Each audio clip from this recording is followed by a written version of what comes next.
Okay, well, good morning, everyone, and welcome to the regularly scheduled meeting for the Board of Public Works for Friday, April 22nd, 2022.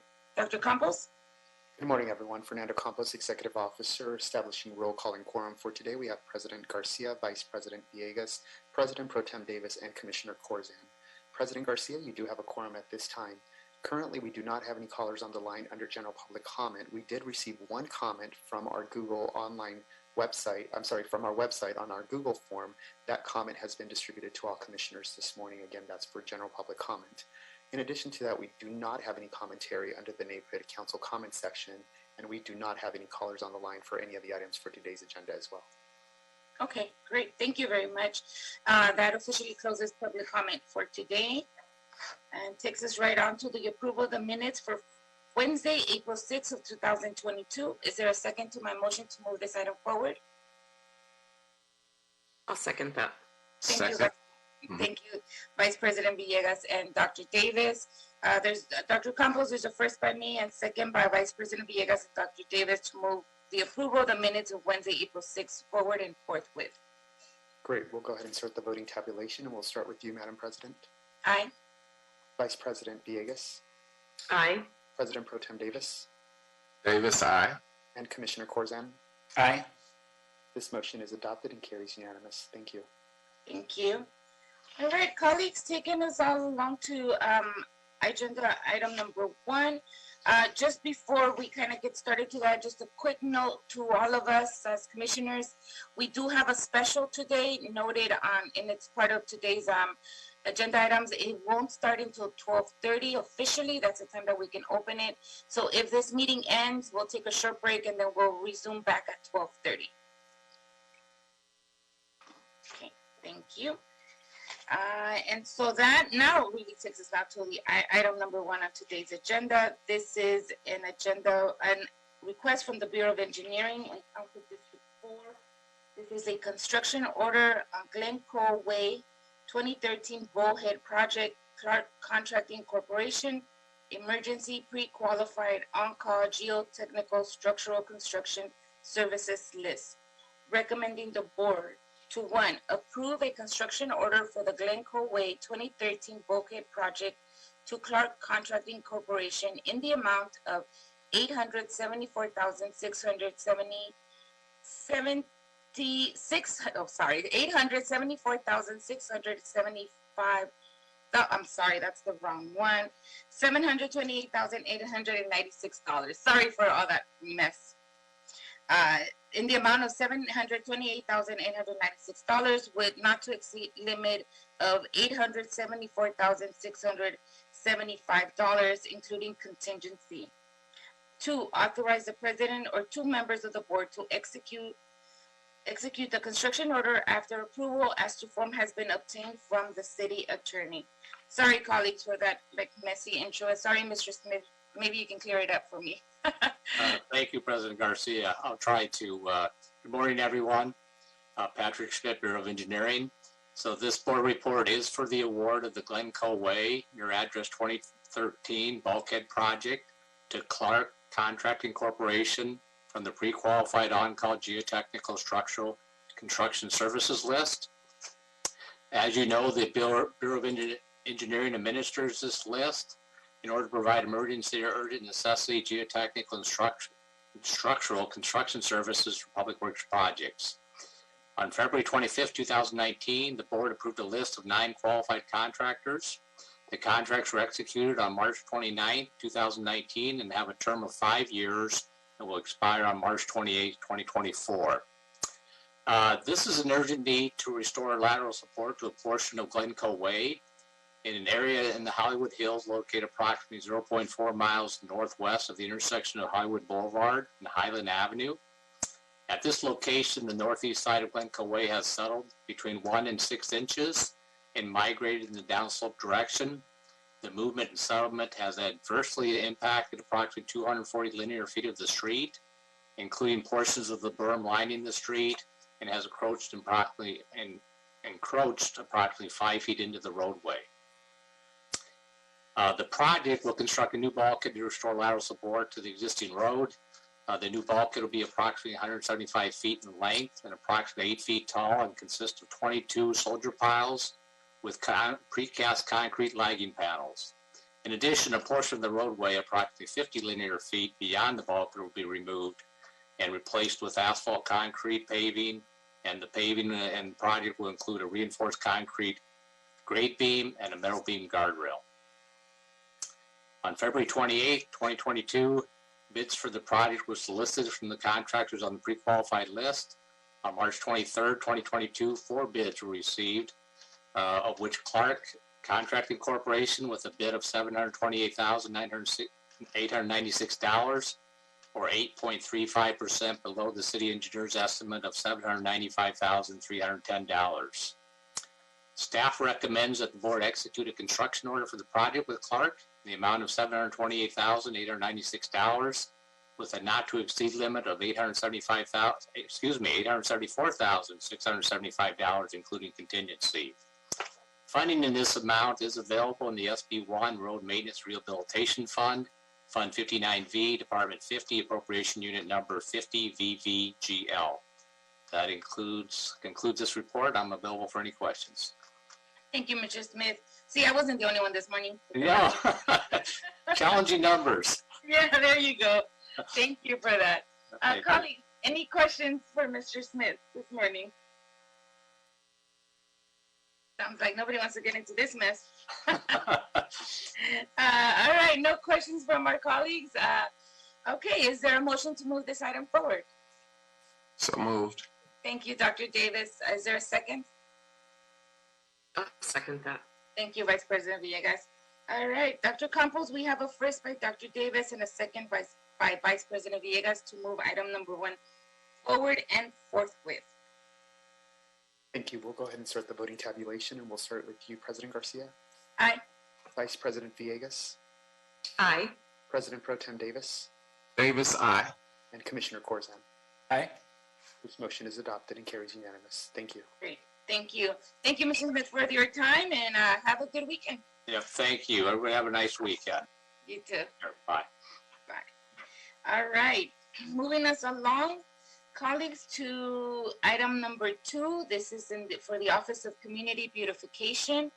This is in Council District 2. This is a revocable permit encroachment in the public right-of-way. Studio City Beautification Association at 4100 and a half Pavement Avenue, Studio City, Council District 2. Recommending the board to 1, authorize the Office of Community Beautification to grant revocable permission to encroach within the public right-of-way, subject to listed conditions. 2, the Studio City Beautification Association encroachment installation of new landscaping on the median island located at 4100 and a half Pavement Avenue, south of Agua Vista Street in Studio City, Council District 2. 2, authorize the city engineer to issue no-fee revocable permit for work to be performed.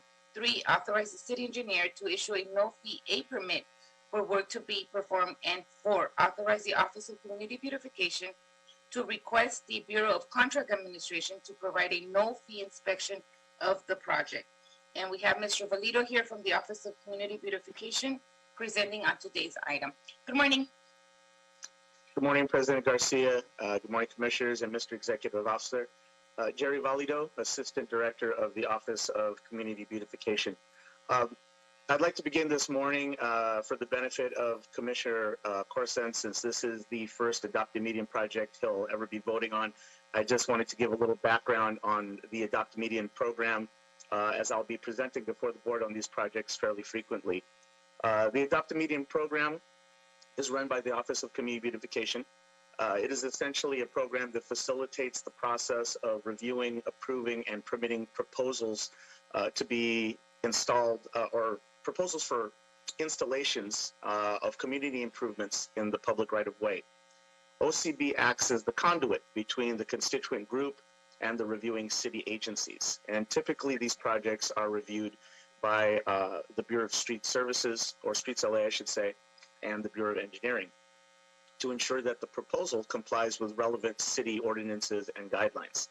On occasion, other departments may also be involved in the review process. The constituent group agrees to maintain the project in perpetuity, and upon adoption of the project by the Board of Public Works, the Bureau of Engineering will waive the fees for the project's A permit and revocable permit. So today I am presenting a community project submitted by the Studio City Beautification Association, or the SCBA. It proposes to beautify and improve the median island at 4100 and a half Vineland Avenue, just south of Agua Vista Street in Studio City in Council District 2. This project will repair a damaged median and provide significant aesthetic improvement in Studio City, and will enhance residents' sense of pride related to local improvements. Additionally, this project offers a tangible reminder that the dedication of a community can significantly improve the local quality of life. The scope of work includes the removal of existing plant material and the installation of new soil and mulch for a planting bed. 5-gallon and 1-gallon plants and 1 tree are also to be installed on the median. The contractor Wild Flora has been secured by the SCBA to undertake the installation of the project, and SK Design Incorporated will also be contracted by SCBA to maintain the project site. Plans for this project have been reviewed and approved by Streets LA, and Councilmember Krikorian has given his support for the project. The SCBA shall adhere to the conditions as provided in the approval. And at this time, I would like to request that the board adopt this project in order that we may move forward with the permitting process. Great. Thank you, Mr. Alito, for that thorough report. Colleagues, any questions on this item? None for me. Thank you, Dr. Davis. It doesn't sound like there's any question. Is there a motion to move this item forward? So moved. Thank you, Dr. Oh, is that a motion or a question, Commissioner Corson? I was going to give a comment for the record, but there's a motion on the table, so I'll just use this as an opportunity to second. Great. There's a first by Dr. Davis and a second by Mr. Corson. Mr. Corson, would you like to give your comment? I just wanted to say, I know the Studio City Beautification Association and the Studio City Bid, they've done quite a lot of extensive work before in that area on their medians, and they do a fantastic job. They actually maintain the medians as opposed to some other community groups who have lapses in their maintenance. So this is a great one. So Mr. Valido, I appreciate you working with them in the council office to bring this to us. Thank you, sir. Thank you. Fantastic. Thank you, Mr. Commissioner Corson, for that as well. All right, colleagues, there's a motion on the table now. Just a minute, Mr. Valito, not quite yet. Dr. Campos, there's a first by Dr. Davis and a second by Commissioner Corson to move item number 2 forward and forthwith. Yes, we'll go ahead and start the voting tabulation, and we'll start with you, President Garcia. Aye. Vice President Villegas, Aye. President Pro Tem Davis, Aye. and Commissioner Corzan. Aye. This motion is adopted. Great. Thank you, Mr. Thank you. And thank you, Mr. Valito, for the work you're doing. And of course, to the Studio City Beautification Association for their work as well. Thank you. And now you can go. Have a good rest of the weekend. Thank you, everyone. Have a great weekend. You too. Bye-bye. Okay. Moving right along to item number 3. Dr. Campos, 3, 4, and 5. Is it 3, 4, 5, and 6, the ones that I could take together? Yes. Okay, good. And we have Ms. Wiles here. Hi, Sophie. Good morning. Good to see you again. Okay, what I'll do, Sophie, is I'll read all 4 items into the agenda, and then you can, present on all 4 items there, and then when we take a vote, it'll be for the 4 items as well. Okay? Great. Thank you. This is, we're going to read item number 3, 4, 5, and 6 into the record. This is a contract from Contract Administration and the Bureau of Engineering. This is in Council District 11. This is a contract acceptance for Hyperion Water Reclamation Plant, Central Storm Drain Rerouting, CIP 8143, recommending the board to 1, accept this contract. Item number 4, this is also Bureau of Contract Administration and the Bureau of Engineering in Council District 4. This is a contract acceptance, Sioux Drive Bar Screen Building Demolition, recommending the board to 1, accept this contract. Item number 5, this is in Council Districts 8 and 11. This is a contract acceptance, Glider Avenue and Wiley Post Avenue, Subsidence, Boeing Avenue and 78th Street intersection, Reconstruction and 35th Street, 1913 Place and a half between Gramercy Place and Cimarron Street, Subsidence. Recommending the board to one, accept this contract. 6. These are in Council Districts 1, 4, 5, 9, 10, 11, 13, and 15. This is a contract acceptance for a sidewalk repair program package number 45. Recommending the board to one, accept this contract. I think that's it. I don't know why it was that difficult for me today, but it was. Go ahead, Ms. Wiles. Good morning again, President Garcia and Commissioners. Sethi Wiles from the Bureau of Contract Administration, recommending that the board accept these 4 contracts. And I'll start with this one item, number 3, for the Hyperion Water Reclamation Plant Central Storm Drain Rerouting Capital Improvement Project. This contract was executed by your board on May 15, 2019, in the amount of $2,865,180 even. The construction under contract C133347, bond number 168698, was completed on November 9, 2020 by PPC Construction Incorporated.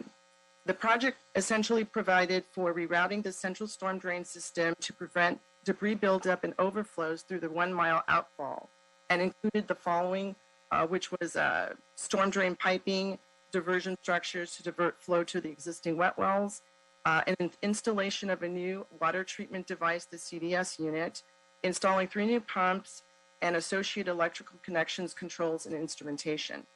The project again was awarded for the amount I mentioned, with a contingency of $286,518 even, giving the total authorized budget for this project at $3,151,698 even. There were 9 change orders increasing the contract amount at $56,383.46, bringing the total value of this project to $2,921,563.46. The project was completed at 1.97% above the awarded amount, however, 7.30% below its authorized budget. As stated, all final corrections were completed November 9, 2020, and all funds were released to the contractor. Therefore, there are no disputed funds or anything withheld to this contract. Funds were provided under the Sewer Construction Maintenance Fund. As far as the mandatory subcontractor minimums, the contractor for this project was 15%. The contractor actually exceeded that amount and actually earned 15.23%. And there are no unresolved property owners' complaints in connection with this project. So that's item number 3. We'll go on to item number 4, which is the Zoo Drive Bar Screen Building Demolition. This contract was awarded under the On-Call Emergency Geotechnical Structural Construction Services for Public Works Projects. It was awarded on November 26, 2019 to Interior Demolition Incorporated in the amount of $261,119.22. The contract had a notice to proceed on December 16, 2019 under contract C129143, and all work was completed on April 19, 2021. The project consisted essentially of demolition of the screen bar headworks building adjacent to the Ventura 134 freeway at Griffith Park, north of Zoo Drive in the Recreation and Parks yard. It also included abandoning piping and accessories and other associated work.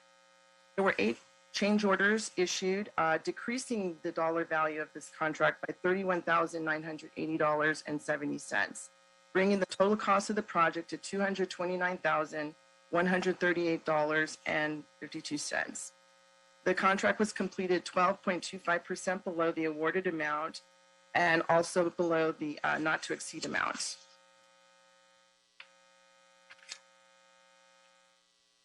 The final corrections were completed April 19, 2021, and all funds were released to the contractor. Therefore, there are no funds disputed or withheld, and also this contract funding was through the Sewer Construction and Maintenance Fund. The contractor has complied with all of the requirements for the contract, and there were no specific MBE, WEBE participation levels due to the emergency nature of this contract. There are no unresolved property owners' complaints as well in connection with this project.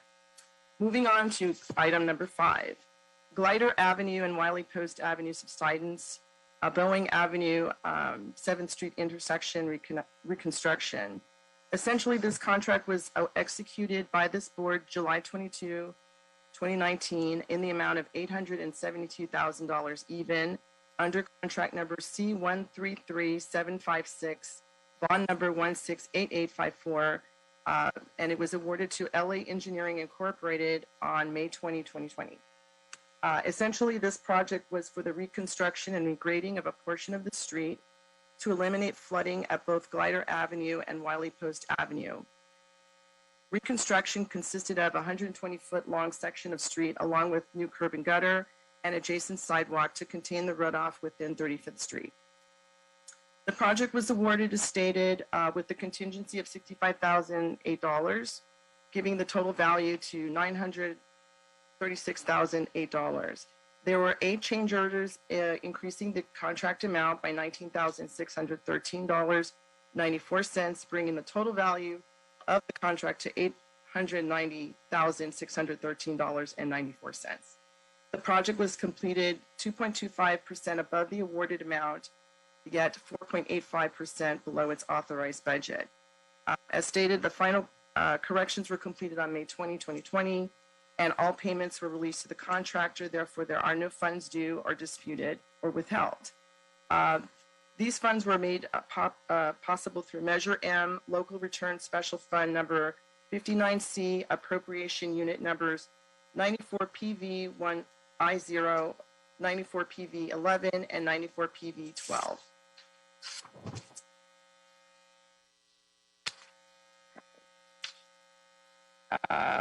As far as the mandatory subcontractor minimums, it was 20%, and the awarded pledge for the contractor was 18.37, and they actually exceeded the participation levels to 24.10%.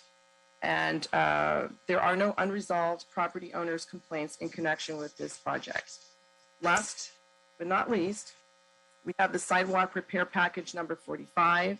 It is in various council districts, and essentially this project was awarded on September 6, 2019 under the Emergency Geotechnical Structural Construction Services contract in the amount of $1,610,169.50 to Jilk Heavy Construction Incorporated. The contract notice to proceed was on October 15, 2019, under contract number C133006, bond number 168932, and all work was completed January 12, 2021. And essentially, this project consisted of sidewalk repairs adjacent to city facility sites, compliance under the Americans with Disabilities Act, and there were 13 sites total, and they're listed in the board report. Again, there were no funds disputed or withheld, and therefore no funds due the contractor. And I believe that concludes my report. Lastly, on this particular contract, because of the emergency nature of the work, there were no specific MBE or WE participation levels. Thank you very much. Any questions you have, I'm available to answer. Thank you, Ms. Wells. Any questions, colleagues? Doesn't seem like anybody. No questions from anyone. Any objections to move these items forward? None. All right. Is there a motion on the table to move items 3 to 6 forward? I think I have those wrong. It is 3 to 6, right? Yeah. Okay. Is there a motion to move items 3 to 6 forward? So moved. Thank you, Dr. Davis. I'll second that. Dr. Campos, there's a first by Dr. Davis and a second by me to move items 3 through 6 forward and forthwith. We'll start the voting tabulation, and we'll start with you, President Garcia, Aye. Vice President Villegas, Aye. President Pro Tem Davis, Davis, aye. and Commissioner Corzine. Aye. This motion is adopted and carries unanimous, approving items 3 through 6. Great. Thank you. There you go, Ms. Wells. All approved. Have a great All right. weekend. You too. Have a good weekend. All right, moving us right along to item number 7. This is in all council districts. This is a request from the Bureau of Engineering and the Bureau of Contract Administration for a contract award, Murray Plumbing and Heating Corp., doing business as Murray Company Construction Services, Contract 12, CIP 9912.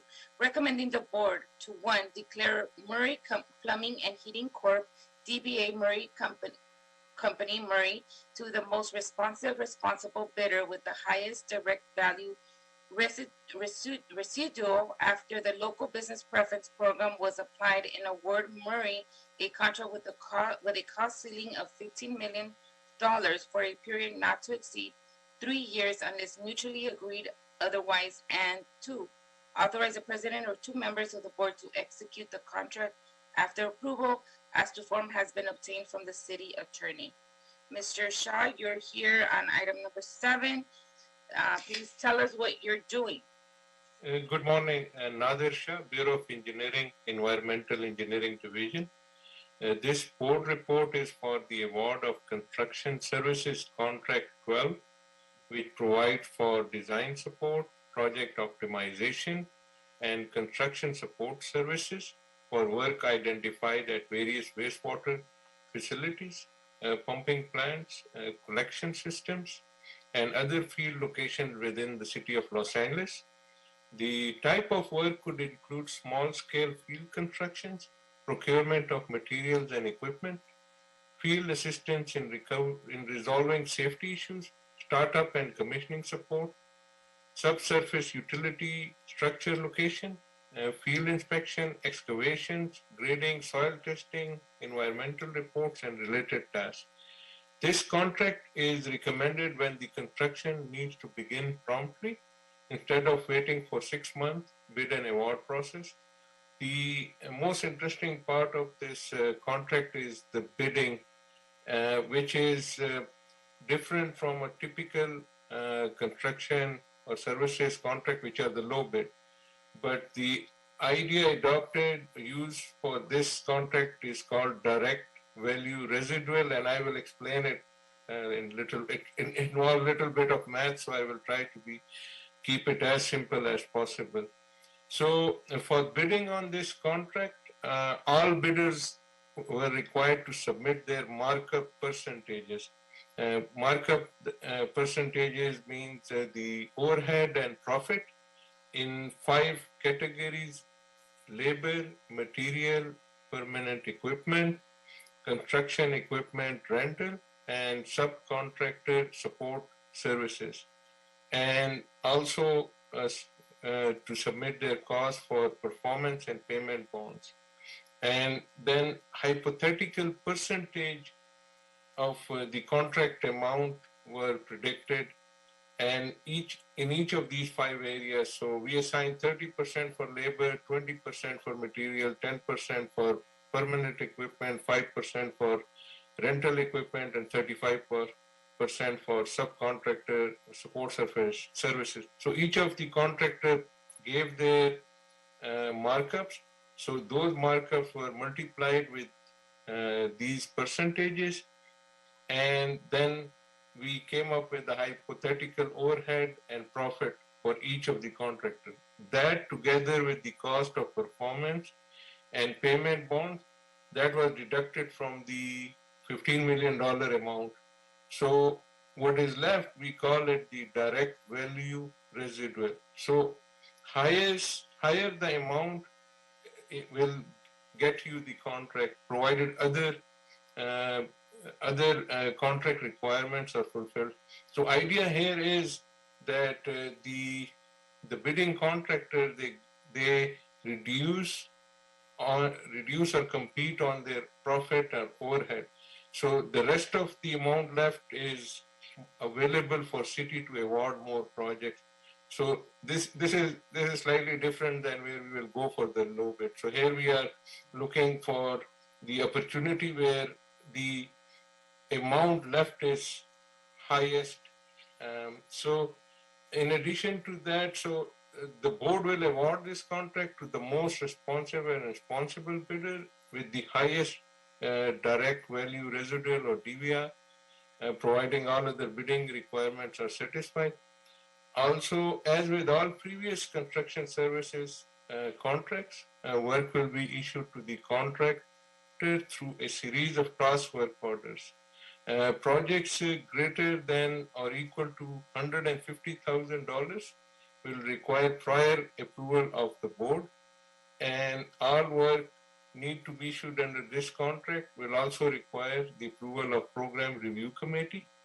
On December 2, 2022, the Capital Improvement Project CIP 9912 Construction Services Contract 12 was advertised by the board. On January 19, 2022, 3 bids were received from Metro Builders, Murray Company, and PCL Construction. The recommendation is to declare Murray to be the most responsible bidder with the highest direct value residual after the local business preference program was applied, because Murray is the certified LBE and the Metro Builders, they are not. So we applied 8%. So their DVR came higher than Metro. So that is mentioned in the report. And the recommendation is to award Murray the contract with the cost ceiling of $15 million for a period not to exceed 3 years unless mutually agreed otherwise. This concludes my report, and I'm available to answer any questions. Great. Thank you, Mr. Shaw, for that report. Colleagues, any questions on item number 7? No. Vice President Villegas? Thank you. Thank you for your report. It was very thorough. I just have a question. Is the percentages for the direct value residual, is that like the going rate? How do you determine those percentages? Yeah, so based on our experience, we have to come up with a hypothetical project, because at the establishment of this contract, we don't have a project. So based on our experience, we assign 30% to a labor, a typical, so we have to set a standard for all the contractors. So based on our experience, we set those percentages that labor component would be 30%, material would be 20%, so now based on different scope of work, this may not be the same, but to give every contractor, every bidder a level playing field, we share the exact same criteria with all the bidders, so they can know if you have a work which involves these kind of percentages, what would be your markup. So if someone can think that they can make more overhead, more overhead would be higher in such areas, since the weightage is the same, so it is fair to all the bidders. But it is based on our experience that a typical project would have this kind of weightage which we specify. Okay, all right, I appreciate that. I know that this isn't, I haven't seen it that much. I know that it is used, so I appreciate just a little bit of the background. Thank you. I have no further questions. Thank you, Vice President Villegas. Yeah, that was actually a very good explanation on clearing this out. Any other questions, colleagues? Hearing none. All right. Well, is there a motion on the table to move this item forward? So moved. Great. I'll second it. Dr. Campos, we have a first by Vice President Villegas and a second by me to move item number 7 forward and forthwith. Right, Mr. Shaw? Thank you. We'll go ahead and start the voting tabulation. We'll start with you, Madam President. Aye. Vice President Villegas. Aye. President Pro Tem Davis. President Pro Tem Davis. Yes. Yes. Aye. This is the vote for item number 7. Is that a yea Yes. or a nay? That's yes. Uh-huh. Yay. Okay, thank you. And Commissioner Korzan? Aye. Adopted and carries unanimous. Great. Thank you, Mr. Shaw. Your item has now been approved. You may go ahead and do what you're needed to do now. Have a good rest of the weekend. Thank you. Thank you. Okay, colleagues, right before we go into item number 8, we do have a visitor here, Mr. Oro, Bernard Oro. There you are, Bernard. How are you? Good morning. Who is coming to do a special presentation for us. So I'm going to open public comment because he was not part of the original agenda item, just for Mr. Oro's presentation. Have I done what I'm supposed to do logistically, Dr. Campos? Madam President, yes, we will open up public comment under this section. Mr. Oro is a city employee from the Department of Community Investment for Families and also would qualify under the presentation segment, but either way, we are good. Thank you. Okay, perfect. Okay, well, good morning, Mr. Oro. Thank you for being here. And welcome. Good morning. Thank you. First off, I would just like to say thank you to the Public Works Commission for giving us the opportunity to extend this invitation for our spring community meeting. As President Garcia said, my name is Bernard Oro from the Community Investment for Families Department. And we are having a community meeting on May 3rd and May 4th on Zoom, a virtual meeting.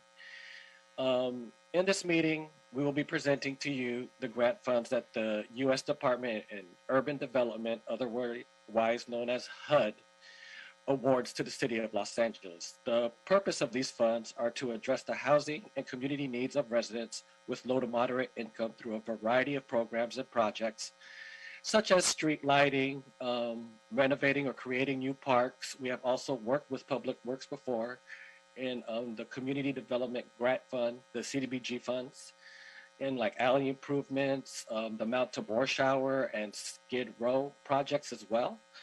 And hopefully we will see you on May 3rd and May 4th. And if you have any questions right now, if I can, I'll answer them. But we will go more in detail at the presentation. Thank you. Let me ask, can I ask a question? Sure, of course, Dr. Davis. Sure. What is the goal of your presentation to us? Is it for you to get feedback from us, or is it just simply to inform us and increase our awareness of the different funds we have for housing? For both.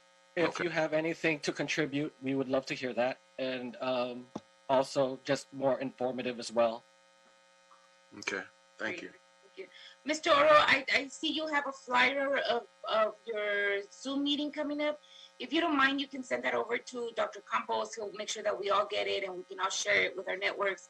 And I'll also ask if our public office can also post it in our social media, give you more folks the awareness. Yes, we would love that. Okay, Thank you. perfect. Thank you. I appreciate your department sending also you to give us a face-to-face presentation. We're always very respectful about that, and we love working with your department. Yes, we love working with you guys too. Thank you. Great. Thank you so much. And sorry we made you wait a few minutes. We just kind of had to go through business first. No problem. Okay, great. All right. Any other questions to Mr. Oro? Doesn't seem. All right. Well, thank you for your time. Have a good weekend. Thank you. You guys have a great weekend too. You too. Bye-bye. Bye. All right. Colleagues, this just takes us now to our very last item on today's regular agenda, which is the oral report by Bureau of Street Services. And who do we have here today? Mr. Watson? Madam President, we do have Mr. George Watson. He is joining us through our audio line. Mr. Watson, if you can please unmute your microphone by pressing *6. The board is now considering item number 8. Good afternoon, everyone. Can you hear me? Yes. Yes, I apologize for the inconvenience by not having my camera on, first of all, because my internet is acting up on me, but I did call in to, I'll present my presentation today, if you guys don't mind. Okay, so again, good afternoon, President Garcia, commissioners, executive officers. My name is George Watson, Superintendent, Streets LA. This information is being provided to keep the public informed on the upcoming resurfacing projects to minimize the impact on the community as well as delays to the commuters. Streets LA would like to provide you with an update on all major upcoming street improvement projects.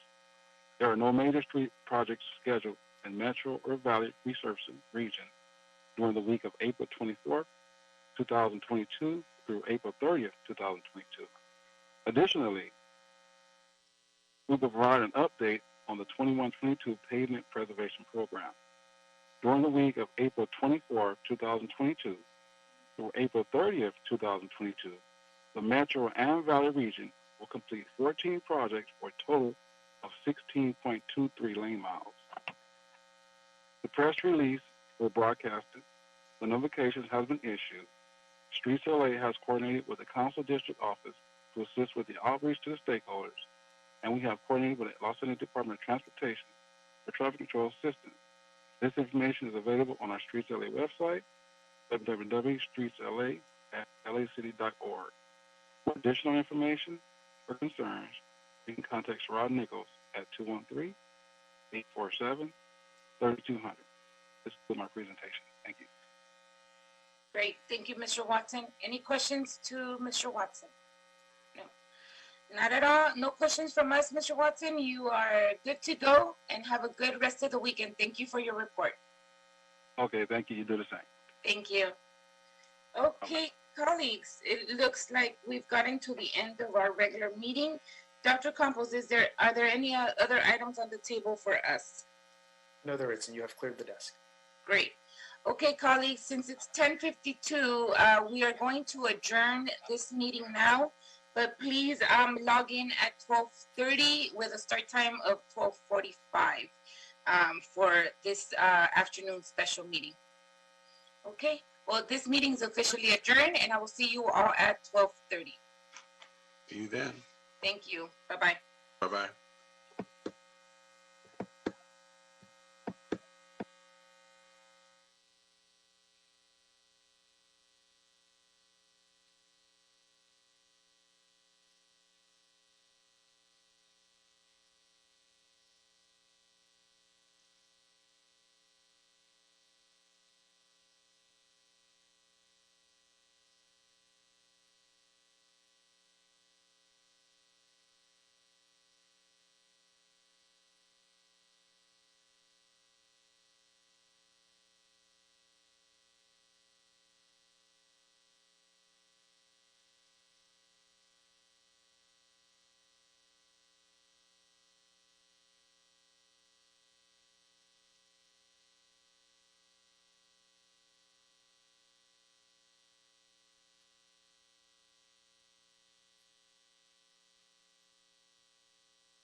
Takes about maybe 20 seconds just to boot up again.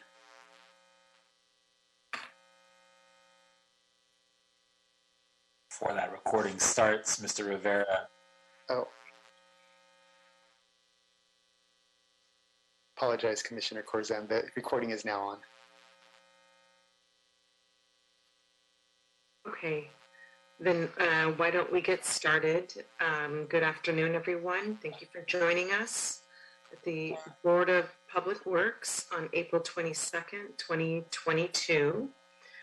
We will commence our special meeting for this afternoon, and I will turn it over to Dr. Campos to establish quorum. Thank you, Vice President Villegas and Chairperson, for today's special meeting for Friday, April 22nd. It is now 12:48, and we will establish quorum and roll call for this special meeting. Today we have Vice President Villegas, President Pro Tem Davis, and Commissioner Corzan. Chairwoman, we do have a quorum at this time.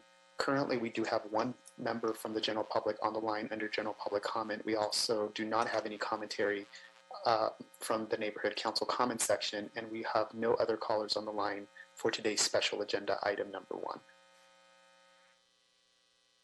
Okay, and do we want to take that caller for public comment first? Absolutely. Let's go ahead and take the caller ending in 080. If you can please unmute your microphone by pressing *6. The Board of Public Works is now considering public comments on item number 1. Please go ahead. You'll have 2 minutes. Thank you. Thank you for all the great work that you all do, as well as my amazing Los Feliz senior lead officers and the rest of the LAPD Northeast Division. They've been an immense help over the past couple of years with everything going on. Today, I'm asking this board for additional help with cleaning up my Los Feliz neighborhood streets and restoring it to the beautiful, safe neighborhood it used to be. Right now, we are suffering from the proliferation of dangerous RVs, campers, camper vans parking on our substandard streets right in front of our homes, which are illegally dumping waste and garbage, bringing rats, cockroaches, and diseases to where we live. They are an enormous safety and traffic hazard on Franklin Avenue, Finley Avenue, Talmadge near Prospect, and surrounding residential streets. Please give us oversized vehicle parking limit signs and tow these out of our neighborhood or redirect to safe parking. Please, they all the gang graffiti that is showing up on our post office, Frank Lloyd Wright homes, our Los Feliz businesses, our streets, our street signs, and everything else you can think of. We've never had gang graffiti before, and we are suffering from an 85.5% increase since this time last year, according to USC Annenberg Crosstown, LA by numbers. Our homes are not RV parks. They're not campgrounds. They're not places for open drug use like I saw in my corner just yesterday, or guns, or gangs, and theft, and home invasions like I was broken into last week at my apartment building. All of these vehicles bring crime, drugs, guns to our neighborhood.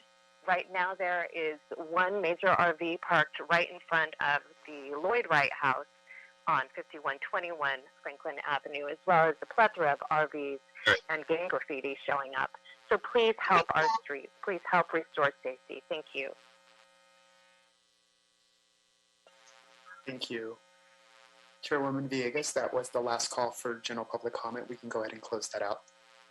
Thank you. And I see President Garcia joined us. We just did public comment. We just got the meeting started.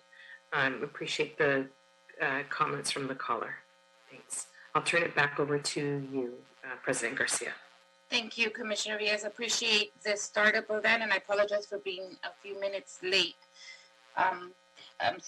Commissioner Villegas, would you just kind of quickly let me know who was on public comment?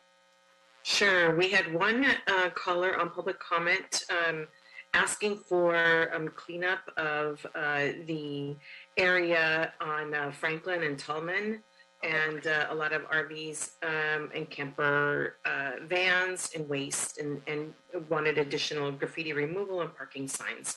Nothing necessarily related to this item. Okay, thank you. Appreciate that. Okay, so I'm gonna read into the record agenda, our first and only agenda for this special meeting. You have not done that already quite yet, right? Okay, got it. Okay, so colleagues, we are here again gathered for a special meeting that was asked upon us early this couple of days ago, and therefore why it had to become a special meeting. But this is in Council District 1. This is a special event permit for Northeast Spring Carnival, permit number 20220456-2022, recommending the board to 1, revoke the Northeast Spring Carnival to operate under permit number 20220456-2022 due to the disruption of traffic flow, delivery of services to residents, including medical and vital personal care, and preventing access to and from the residents or businesses along the closure. The applicant did not coordinate with the traffic control company or Los Angeles Department of Transportation to control traffic and secure the safety of pedestrians or motorists. And today here we have David Rivera from the Bureau of Street Services and Lieutenant Yanes from also Streets LA Special Events Department. Good afternoon, gentlemen. Happy to have you here, and we're ready when you're ready. Thank you, Madam President. My name is David Rivera. I'm the acting chief for Streets LA Investigation Enforcement Division. I thank you for your time and consideration for this matter. Other commissioners, city attorney, and bureau representatives, if there's any. As you can see, we submitted a report from concerns regarding, from Council District 1 regarding the issues that you had just stated. The applicant had submitted an application on April 4th of this month, requesting a closure of Eagle Rock Boulevard between Avenue 31 and Avenue 33, effective April 20th through the 25th for the Northeast Spring Carnival. Once the application was submitted, various departments and council offices were notified regarding the event. What we later found out is that there was an error in the location on the application that normally triggers a notification from the system, an automatic notification to the council district for that area. It came up as a mistake at that point, so our staff members looked up the location incorrectly at this point and notified the wrong council district. They notified Council District 14 initially. We didn't find out that it was the wrong council district until I believe it was April 20th, Wednesday of this week. At that point, we were contacted by the council office CD1, stating their concerns. We had reached out to the event sponsor and told them what the issues were. So that's kind of what brings us to this point where we're at now. And the council office is asking that this permit be revoked for the reasons that were stated. So at this point, if you have any questions, feel free to ask, please. Thank you, Chief Rivera. I also want to acknowledge that Chief Harris is here as well. Yes. So welcome also. Thank you. We have questions from our colleagues, so we'll start there. I also want to say we have Ted Jordan, our city attorney, on the line. We also have Hugo Ortiz from Council District 1 on the line. And if I'm not mistaken, Mr. Rivera, do we also have the applicant on the line? Yes, we do. Okay, got it. Thank you very much for that. We'll start with questions from our commissioners. Vice President Villegas. Thank you, and thanks for the background information, Mr. Rivera. I just wanted to get a little clarification. Is the permit application online? Yes, it is. The applicant will register with the special event system, and then once they gain access, then they can fill out the application, which is requesting city services and the closure information on that application. Okay. Was the information erroneously placed, CD 14 by the applicant or by our staff? I believe on the application, the way they entered the location triggered an alert to us saying that the council district was unidentified. At that point, staff looked up information, which apparently was the wrong information, and issued it to CD14 instead of CD1. So CD14 was actually notified, and from what I understand, was in communication with the applicant. Okay. I understand that, I think of Eagle Rock and I immediately think, CD14, it's a logical mistake, but just one that we need to pay close attention to, I guess, in the future. Yes, and we are instituting some measures to prevent this from happening again. Okay. Appreciate it. Thank you. I don't have any other questions. Thank you, Vice President Villegas. Dr. Davis. Yeah, I wanted to know the position of the security office in terms of what their position is. I think I have heard what the facts are on the matter, but what is the position of the office? I'm sorry, Doc.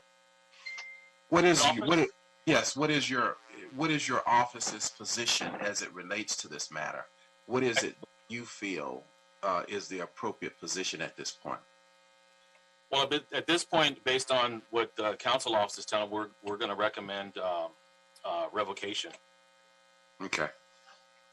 Okay, that's what I needed to know. Thank you. Thank you, Dr. Davis. Commissioner Corson. Thank you, Mr. Rivera. I first wanted to say I appreciate you blurring out your background, and those of us who are not Rams fans, maybe particularly fans of another LA team, would not be as hurt by your gloating of a Super Bowl championship. Well, I can't unmute though. I mean, I can unblur this if you need me to. First and foremost over there. Second, and just looking over the transmittal report, this is for the LA Police Museum, or were they the applicant for the street closure? Yes, they're representatives for the police museum. Okay. And normally when you know, I mean, they're an extension of the city family, do they just coordinate directly with the council office rather than maybe a bureau first? It could be a combination of both, depending on the type of event you're speaking of. If it's a block party, then normally there's not any communication except with maybe DOT. But something like this, it can trigger the council office to either reach out, police, DOT, other building and safety. All those different city departments may reach out to them to get all the details of what's needed for this event and what they're requesting. And just having been a part of community organizations that plan events and knowing that this event was planned for this weekend or in street closures were in the process, I think is how it was. I read it. Were there any attempts between the two sides to find some way of a compromise on working out some way of continuing forward with less interruptions? Because there are some costs associated with putting on events, and it seems I just want to make sure all efforts to meet some type of compromise between those two sides have been exhausted. The information that I have is that they were in communication, the applicant with the appropriate council office, which is CD1. I guess the outcome of those meetings or those discussions led us to where we're at now. I guess, as far as I know, there is no compromise at this point. But I can leave it up. I believe we have a representative from CD1 who can, make that more clear for us.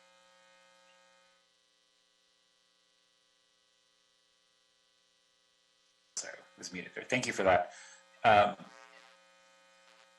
I would be interested to hearing from both sides and seeing if there is any level of compromise.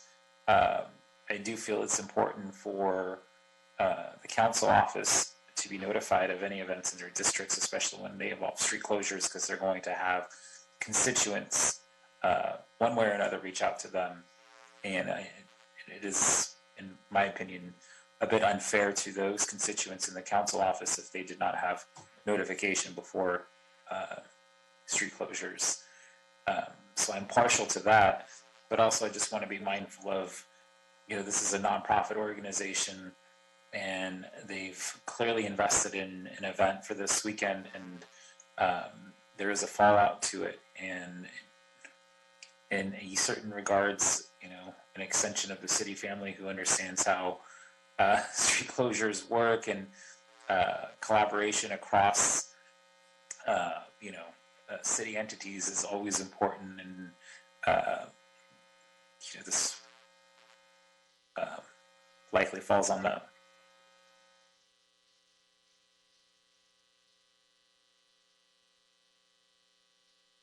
Hugo Ortiz here with CD1, if I may chime in unless there were other questions. Yes, please. Well, is that Hugo, Mr. Ortiz? Yes, Hugo Ortiz with Councilmember Cedillo's office. Great. Please. Go right ahead. Thank you. And Mr. Ortiz, Fernando Campos, Executive Officer here. If you can just turn on your video cam for us. There you go. Thank you. I'll go ahead and spotlight you for everyone. Thank you. Thank you, Dr. Campos. Esteemed commissioners, I really appreciate the time you're taking today to hear our request. And what I want to clarify is we are supporters of the LAPD Museum, also our partners in LAPD, and we'd like to sit down with the operator to talk about a more conducive and process for a future date. Although it's in CD14, we'll be more than willing to help, and we understand it's for a good cause. At the same time, we don't feel that it's fair for the constituents that did not get notification to now begin to scramble to figure out how they're going to get their basic services during this weekend. I know the idea of Eagle Rock is mostly commercial businesses, but the reality is you have Avenue 31, Avenue 32, Moss Avenue at minimum completely closed in each of those blocks, just up to Hallett's Avenue. Roughly each block has about 30 different homes there at each spot. So if you multiply that, you're looking at about at least 100 residential homes that will be affected by the lack of notification. So our office will be more than happy to sit down and figure out how we could make this work at a later date through the correct process. Again, we are not blaming the operator. It's obviously some mistakes that happen that we as a council will need to review moving forward. It's our understanding as well that there were communications with CD14 that were not shared, and I believe this event had attempted to take place there as well prior, and there were issues with that as well. And lastly, this event has been hosted in our district before, and as was mentioned, we were aware at that point when we could actually go out through our own network at the ground floor and make sure that residents had ample amount of time to be able to deliver their services or other needs. But at this point, given the fact that we don't have that luxury of time, we'll continue to ask for this permit to be revoked. Thank you. Thank you, Mr. Ortiz. You have someone with a hand raised, Erica Arias. I don't know. I just wanted to give me a second, Dr. Davis. Commissioner Corson, does that satisfy your questioning, or you still have the floor to ask any questions? It does. Thank you, Mr. Ortiz. But I would like to hear from Ms. Arias as well. Great. Ms. Arias, Erica Arias, we see your hand up. Would you mind also putting on video and we can highlight you so that we can hear your testimony? Thank you. Unfortunately, I am traveling with family en route to Mexico. We are having a memorial service for my grandmother, so I will have some spotty reception, but I don't think that I can turn on my camera for the sake of connectivity. Is that going to be an issue, or? No, it's okay. We can clearly hear you. Okay, thank you very much. Thank you, everybody, for being in attendance. My name is Erica Arias. I'm the Executive Director of the Los Angeles Police Museum. We are highly concerned as a unit. As you can see, we have substantial support with both our community and Northeast Division, and our officers. Captain Gary Walters is also on the line. Sergeant Cesar Rivas, Patrol Sergeant, who is also on the line with us. The information that was actually provided to the office is not actually what went down. As you know, and you have received the information, we are seeing that a system error kicked over all of our information to CD14. And so when we are inputting the streets and the coordinates, our information came back and went over to CD14. I need to emphasize that the city and the system and the process did not communicate anything, nor to us, if there are any egregious errors. So our office is more than willing and more than happy, to redirect our efforts. First, in order to even get a permit through BSS, there are several steps that my office has to obtain in order to advance to the next level. The analogy that I like to use is that it's like a video game. If you don't achieve X, Y, Z, you cannot advance to the next level in order to receive sign off and to receive authorization for even receiving specific parameters within our ability to go after the permit. And so my staff, Shaya Luna and Cynthia Jimenez, along with the co-ops Northeast, canvassed for 2 days, early April, to raise community awareness about our carnival and gained more than the minimum amount of signatures required, both from businesses and residents. So there was ample notification throughout that entire area when it came to the actual closure of the street. So we're confused as to where this lack of outreach really is, because we actually had boots on the ground, community outreach efforts. So our carnival is a two-pronged effort. Not only do we start with outreach very early in the process, we started with the later outcome and the corollary with the actual carnival itself. So there's some information, and I'm seeing from the other parties that clearly there is some mitigation and that they are looking at how to improve the system. But the fact, and to clarify, is that the lack of notification from city to city one is what brought us here. Moreover, we're looking at, as somebody had already mentioned, and I'm very thankful to his point, and I'm sorry I forgot your name, sir. We're a nonprofit organization that invests substantial amount of money into our carnivals. And we have done this all throughout Los Angeles. We've been in Newton Division, 77th, Southeast, Devonshire, the Valley. We have not encountered any issues with communication, canvassing at all. We've shut down streets as large as MLK, and we've had an enormous response from our community members. And this is exactly why we're doing it. This is a community outreach effort. And we are facing enormous obstacles yet again with the council districts in the museum's own backyard. And so we are confused as to the process now, because this has happened twice despite our best efforts here at the museum.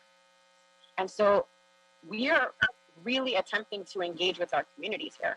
And so it's really become a more of a it's a gross error on the part of automation, and that has nobody to blame, right? Automation is not something that the error really is that process. And so I am also in a position where that money invested is already in place. So the money in place has our K-railed up, has street signs up, and has everything staged for the carnival to take place today. All of our city vendors and our private vendors are scheduled to pick up on Monday. So there's no way that we could actually wave a magic wand and get everything removed should our permit get revoked. It's going, the labor and everything is seriously contingent upon the schedule of all these services that are attached to this event. Not only that, this event, we have direct communication with Captain Walters and our Patrol Sergeant Rivas. We are in constant communication with them. We don't require DOT because we rely on Northeast to handle the traffic diversion. Moreover, fire department contacted me and my board chair this morning, and they cleared the area. They had our carnival vendor clear the area and make sure that all services were being met. I wanted to note that when we met yesterday with CD1 in the council office, that we were told that the only concern that they had was that community members were receiving a lodging complaint and giving feedback. We had no idea that the agenda item as it is listed, that we were in any violation of preventing citizens or residents being denied medical access or any of these street closures. That was not communicated to us. We had a completely different story communicated to us yesterday in our roundtable discussion. And so as you can, my coordinators, my event coordinators are online, and they're also able to speak to the process. So the process that has historically been fairly easy for them is now yielding something that we feel is fairly an egregious move and a very, frankly, disappointing move for us, especially in the light of what we're trying to accomplish.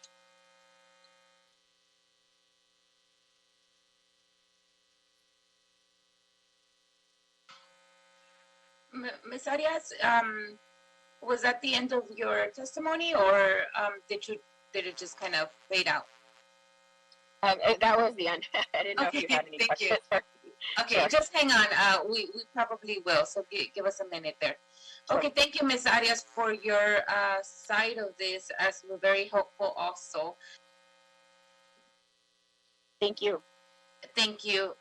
Mr. I see that we have here Streets LA Special Events, also coordinator Mr. Temo Yanes. And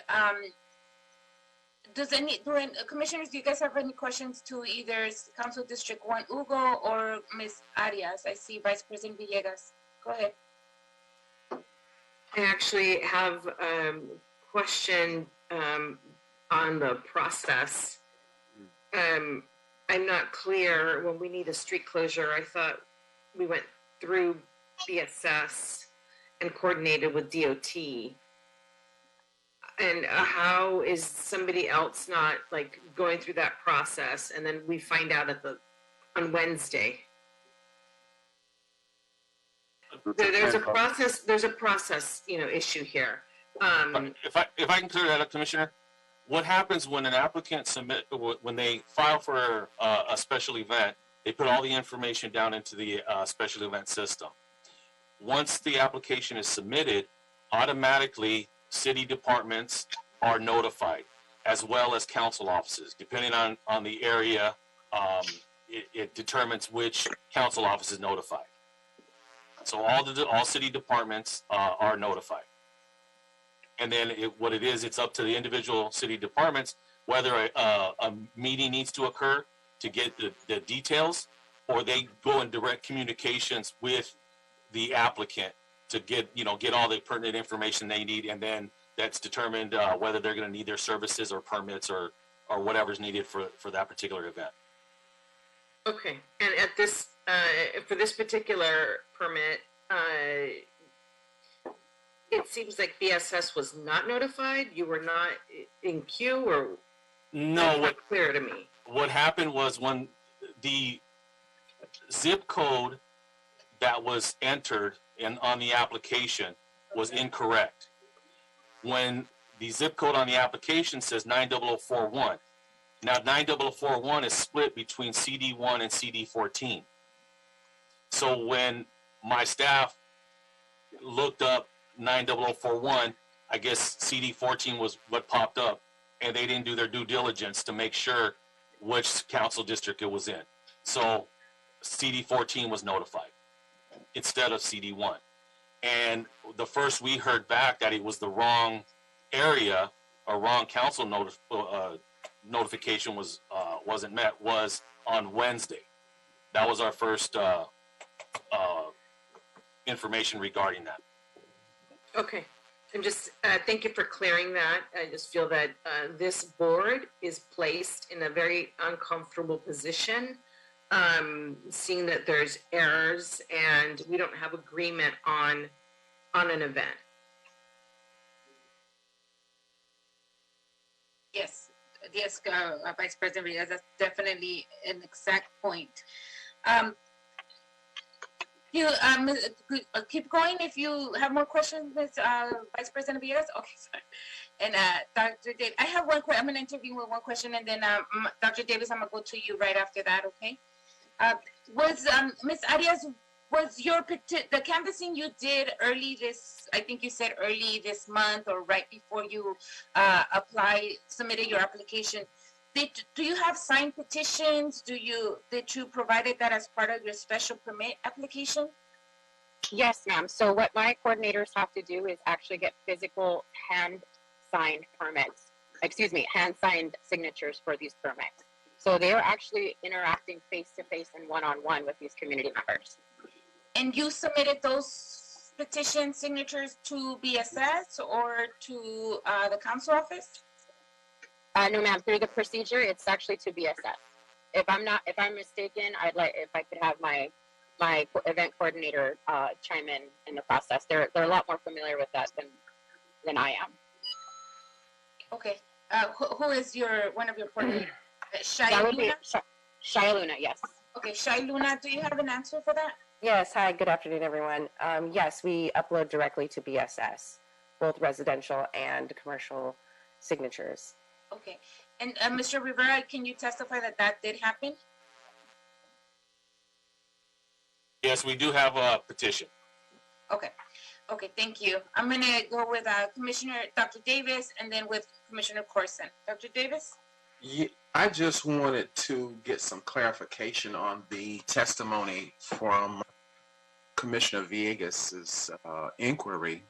So in terms of where we are, we have discovered that after they have submitted the application, that their work, the process and the procedures were not followed normally as we normally do the case. Is that what happened? There was an error made in this particular matter in terms of the procedures that you usually go through. Is that what happened thus far as we understand it? Commissioner, do you remember the issue in terms of process and procedures? Did we not go through the process and procedures as we normally do on this particular? Yeah, Mr. Rivera just answered that for me.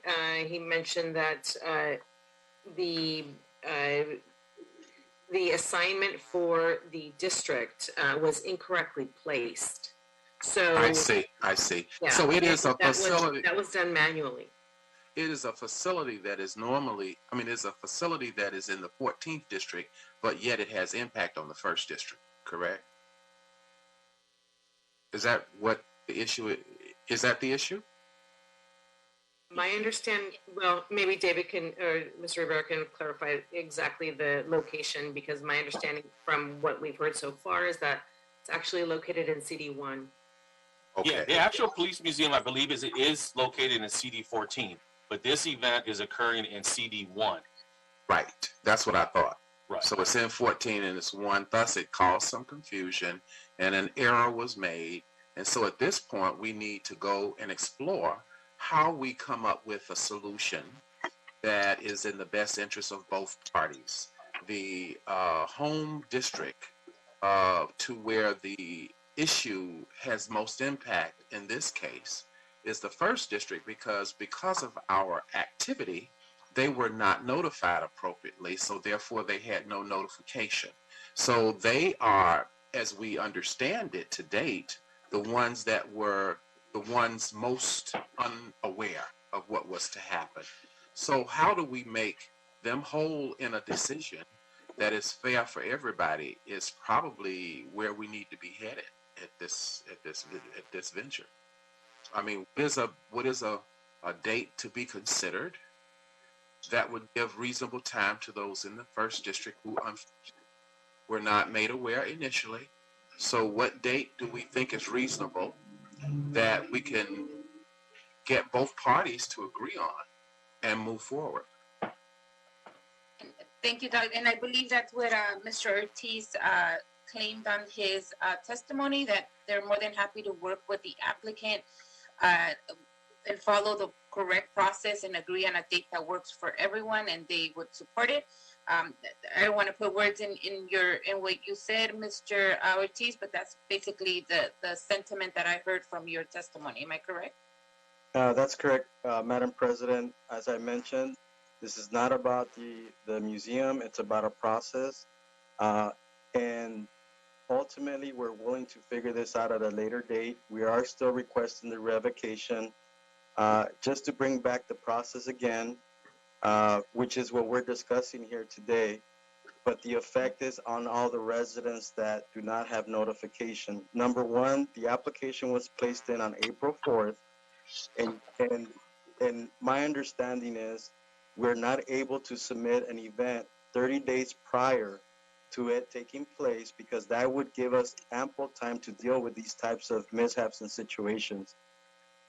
Furthermore, it would allow the council office to begin working with the community, the sponsor, to figure out how we could make this work for everybody. Second, the petitions, I pulled them out and they're incomplete. There is ineligible names. There are no addresses on it. And there's some parts of it that even seems that they were from their original request in CD14. DOT has not been involved. It's my understanding LAPD would have given the on the day of traffic control help, but there were no there was no electronic signs placed, so people that even that don't live there that take that route would understand where to go. There is a very complicated corner on West Avenue 31 in our district off of Eagle Rock where there's extra traffic mitigations placed because the traffic there is horrendous. And lastly, you're rerouting a bunch of bus stops that a lot of the seniors utilize and other low-income families that don't have they use public transportation, and now they're going to have to figure out where they utilize that as well. So ultimately, again, this is not about the applicant. This is about our office requesting to revoke this so we could do this correctly at a later date. Thank you. Thank you, Mr. Ortiz. Do we know if Metro received the proper notification and did they then in return give the proper notification to the residents that are impacted? Do we know that? Did that happen? Mr. Rivera, do we know if that's something that Metro is aware of and they will be rerouting the bus routes?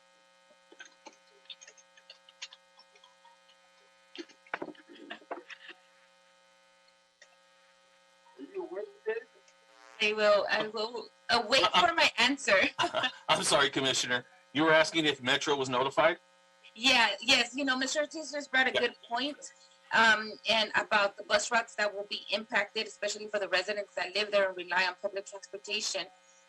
Were they notified, and in return, did Metro have ample time to notify the residents about the bus interruption?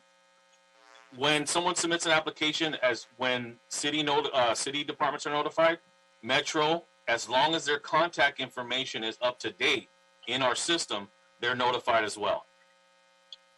But Metro hasn't posted any recommendations, reroutes for the bus that's been impacted at this point, right? I do not know if that occurred. Okay, because that's an important factor. People rely on their bus transportation to go to work, and if they did not get ample notice, that is something to be concerned of. And definitely they need to know where to get the bus, what times, that whole interruption. And if that has not happened, this is a point of concern to all of us because we're very coherent of our residents' needs and requests. I'm going to go to Commissioner Corson in a minute, but I just want to clarify the role of DOT in this type of event. So this question might be mostly to Chief Rivera and your team.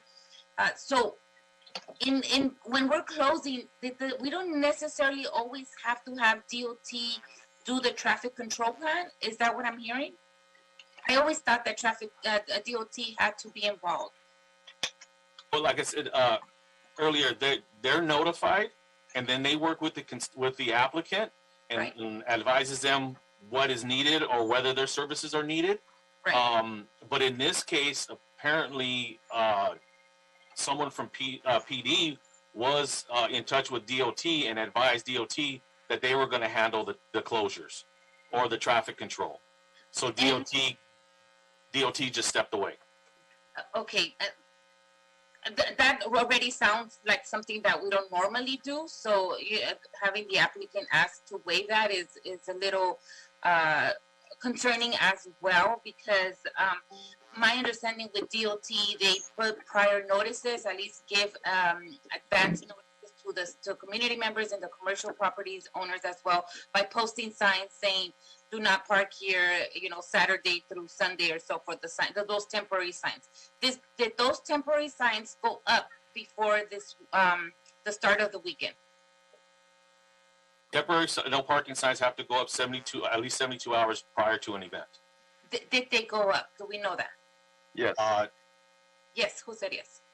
Sorry, this is Lieutenant Moyanes. They did go up. They did go up. And this was LAPD that posted those, or DOT? No, by ordinance, it has to be DOT who posts them because they have to enforce it. And a log number is generated, which allows vehicles to be towed in case they're blocking it. So DOT has to post them so they can verify that they were posted when they're towing vehicles. So then DOT was involved in the traffic control plan here? There's multiple departments of DOT. There's engineering, there's traffic control, and there's DOT temporary sign posting. So all departments were initially notified, as our chief, David Rivera, mentioned. Automatically, all departments are notified, and each chime in on what's required for their specific department. So DOT sign posting was activated. They did pay for signs, and the signs were posted. Okay.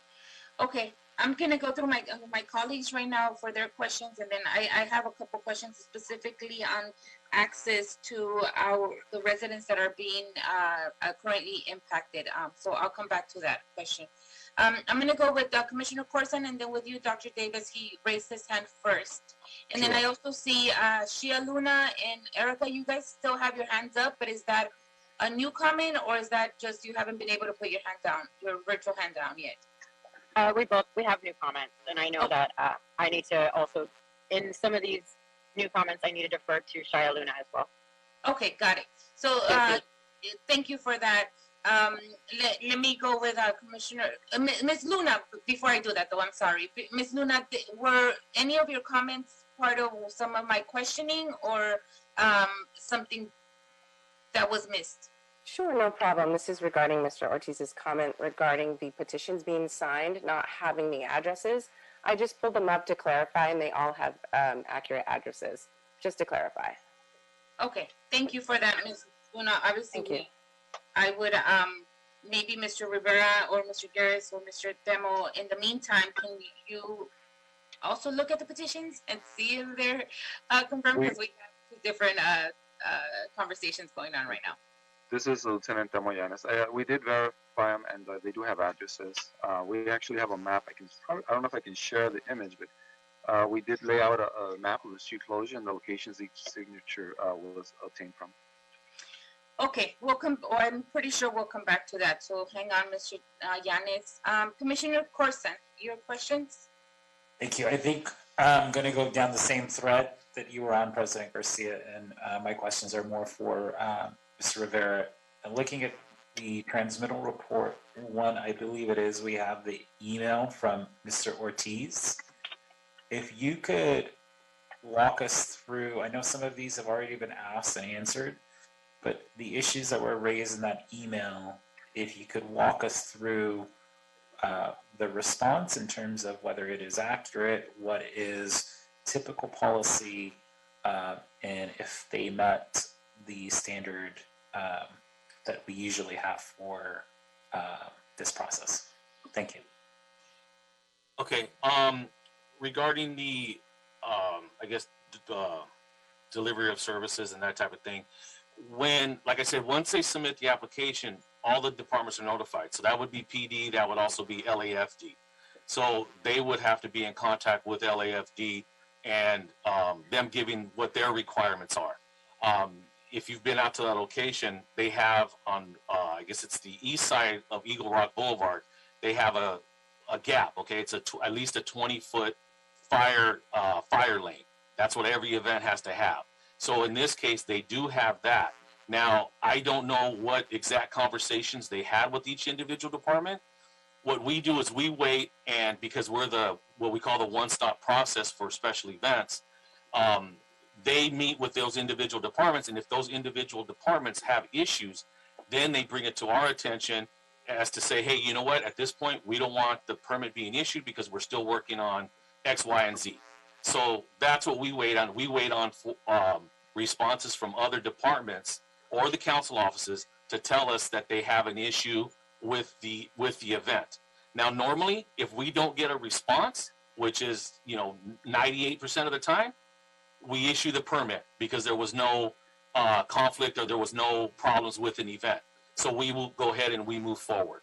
So actual communication is really directly with each individual department.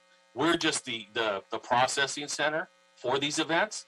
So, and no, unless there's a real big issue, we don't necessarily meet with the applicants and the other departments. They're required to meet with those departments separately. In terms of the other issues raised in the email, like for example, I know we've already talked on signage and notification, but there is also, there is no traffic control company hired or DOT assigned staff to control traffic and secure the safety of pedestrians or motorists. Is that normal? Is that, go ahead. Well, once again, depend on what the conversation is between the applicant and DOT. Now, I verified this morning with DOT whether services would normally be provided for this type of event. And the response I received was that they contacted the sponsor and that the sponsor, I guess, contacted LAPD. LAPD in turn contacted DOT and told them that they would handle the closures. So I guess as a courtesy, DOT went ahead and let them handle that, so they weren't involved, except for the temporary sign posting. Okay, and then the last question, on the topic of signatures and addresses, the last line was, or if the actual resident businesses were the signatories. How do we normally verify if it is, I know like the clerks for elections and things like that, there's a verification process, but how do we normally verify signatories? Honestly, there's not necessarily verification of signatures. What it is the information that's put on the petition. We'll go and compare it, say, to, depending on where the block closures are at, is how many residents are within that closure, and then how many signatures we have. So we should at least meet the 51% that are affected by it. In this case, on the, I guess, east side of Eagle Rock Boulevard is actually the backside to a majority of the residents and businesses. So it doesn't necessarily affect them because they may have access on the Verdugo side, which is the front of their properties. So the signatures that we received in this petition are all from the west side of that closure. Okay, thank you. Thank you, Mr. Corson. Quick clarification, Chief Rivera, you said the signatures you received were from the west side, right? And are those the ones that are primarily affected by the closure of the street? Yes. Okay, thank you for that. Dr. Davis. Yeah, I'm just trying to frame and understand the whole circumstance here in terms of how it occurred and what the gap is in terms of having a complete application. And it seems like that this issue centers around the fact that DOT was unable to do its normal work in the closures. Is that right, Ms. Chief Herrera? I don't know that that's necessarily the answer. Like I said, it may have just been an agreement between LAPD and DOT.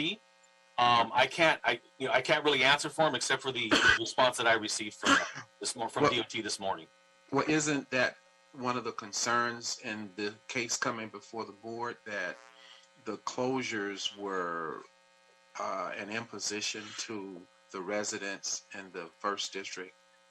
Isn't that what I'm hearing? Yes. Okay. So if that's true, that these closures impact the bus stops, which would change the way in which people can have access to transportation, and we look at what has occurred in terms of DOT normally would be the one to be able to manage the closures in an application. Correct me whenever you hear me say something incorrect, correct me.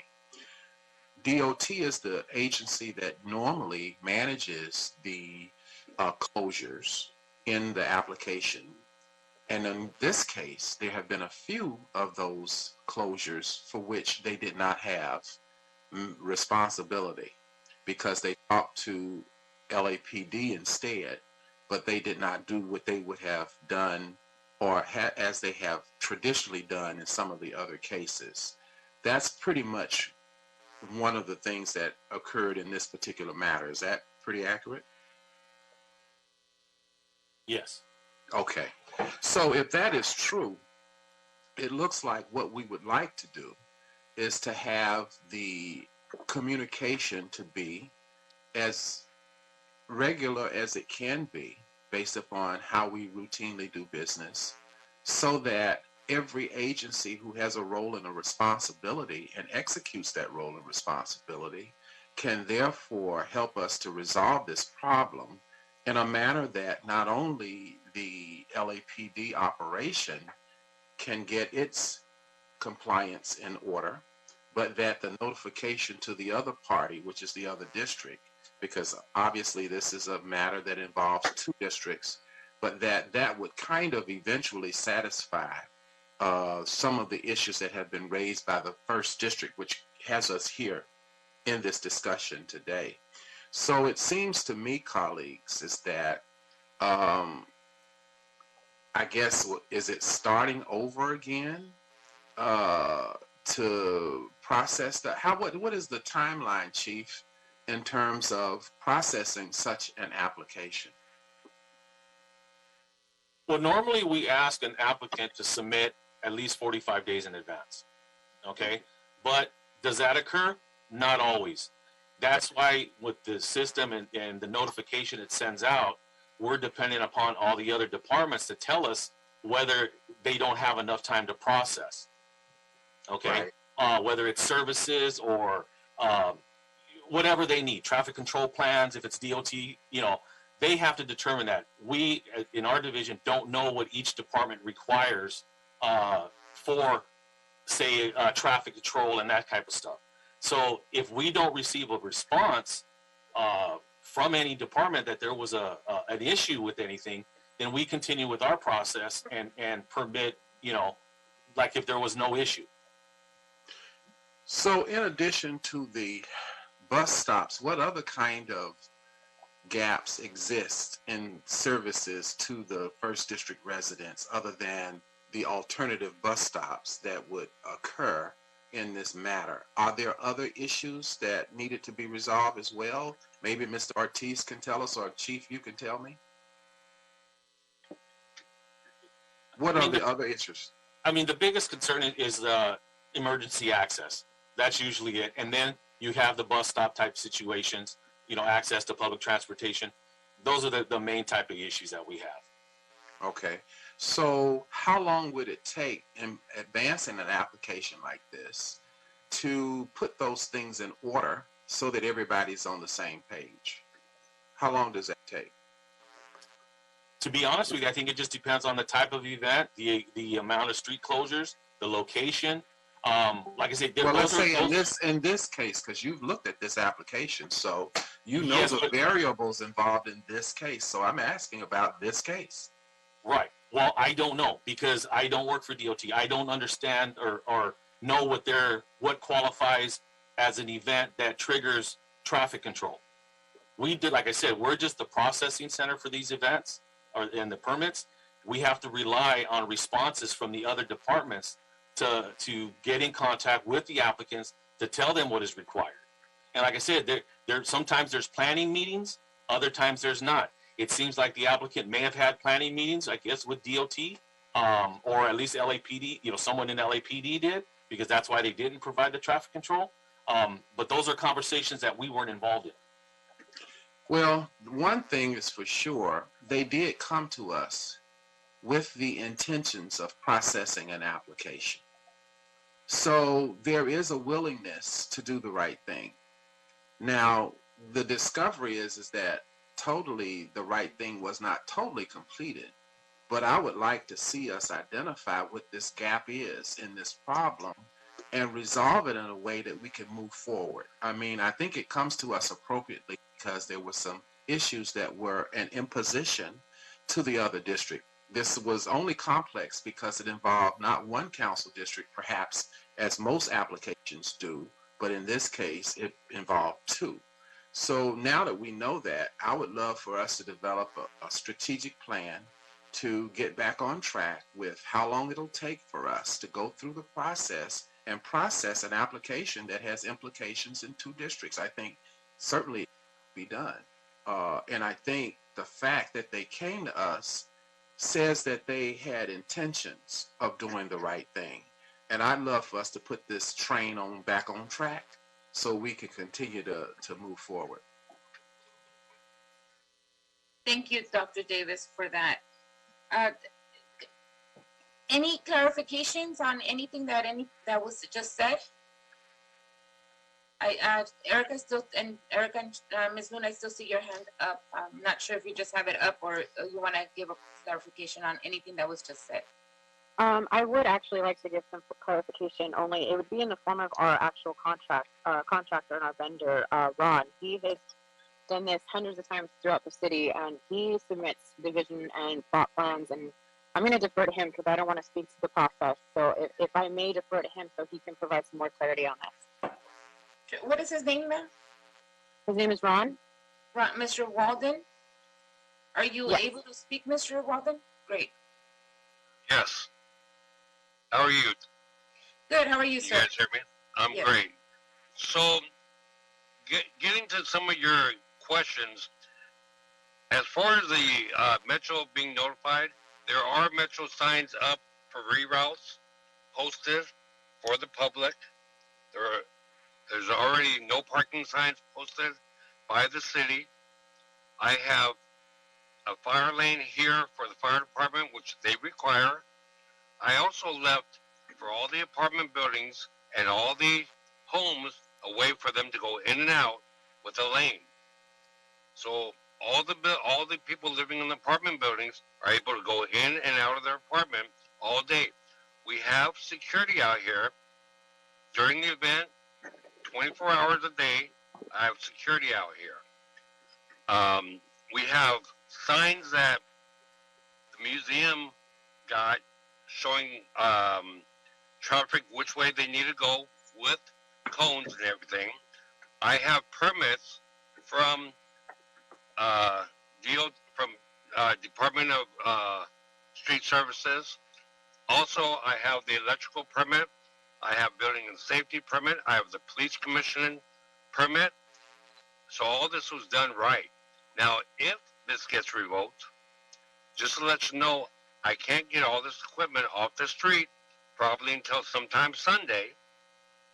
And the barricades aren't scheduled to be removed until Monday morning. They are closed on the weekends. So the street will remain closed all the way till 6 a.m. Monday morning.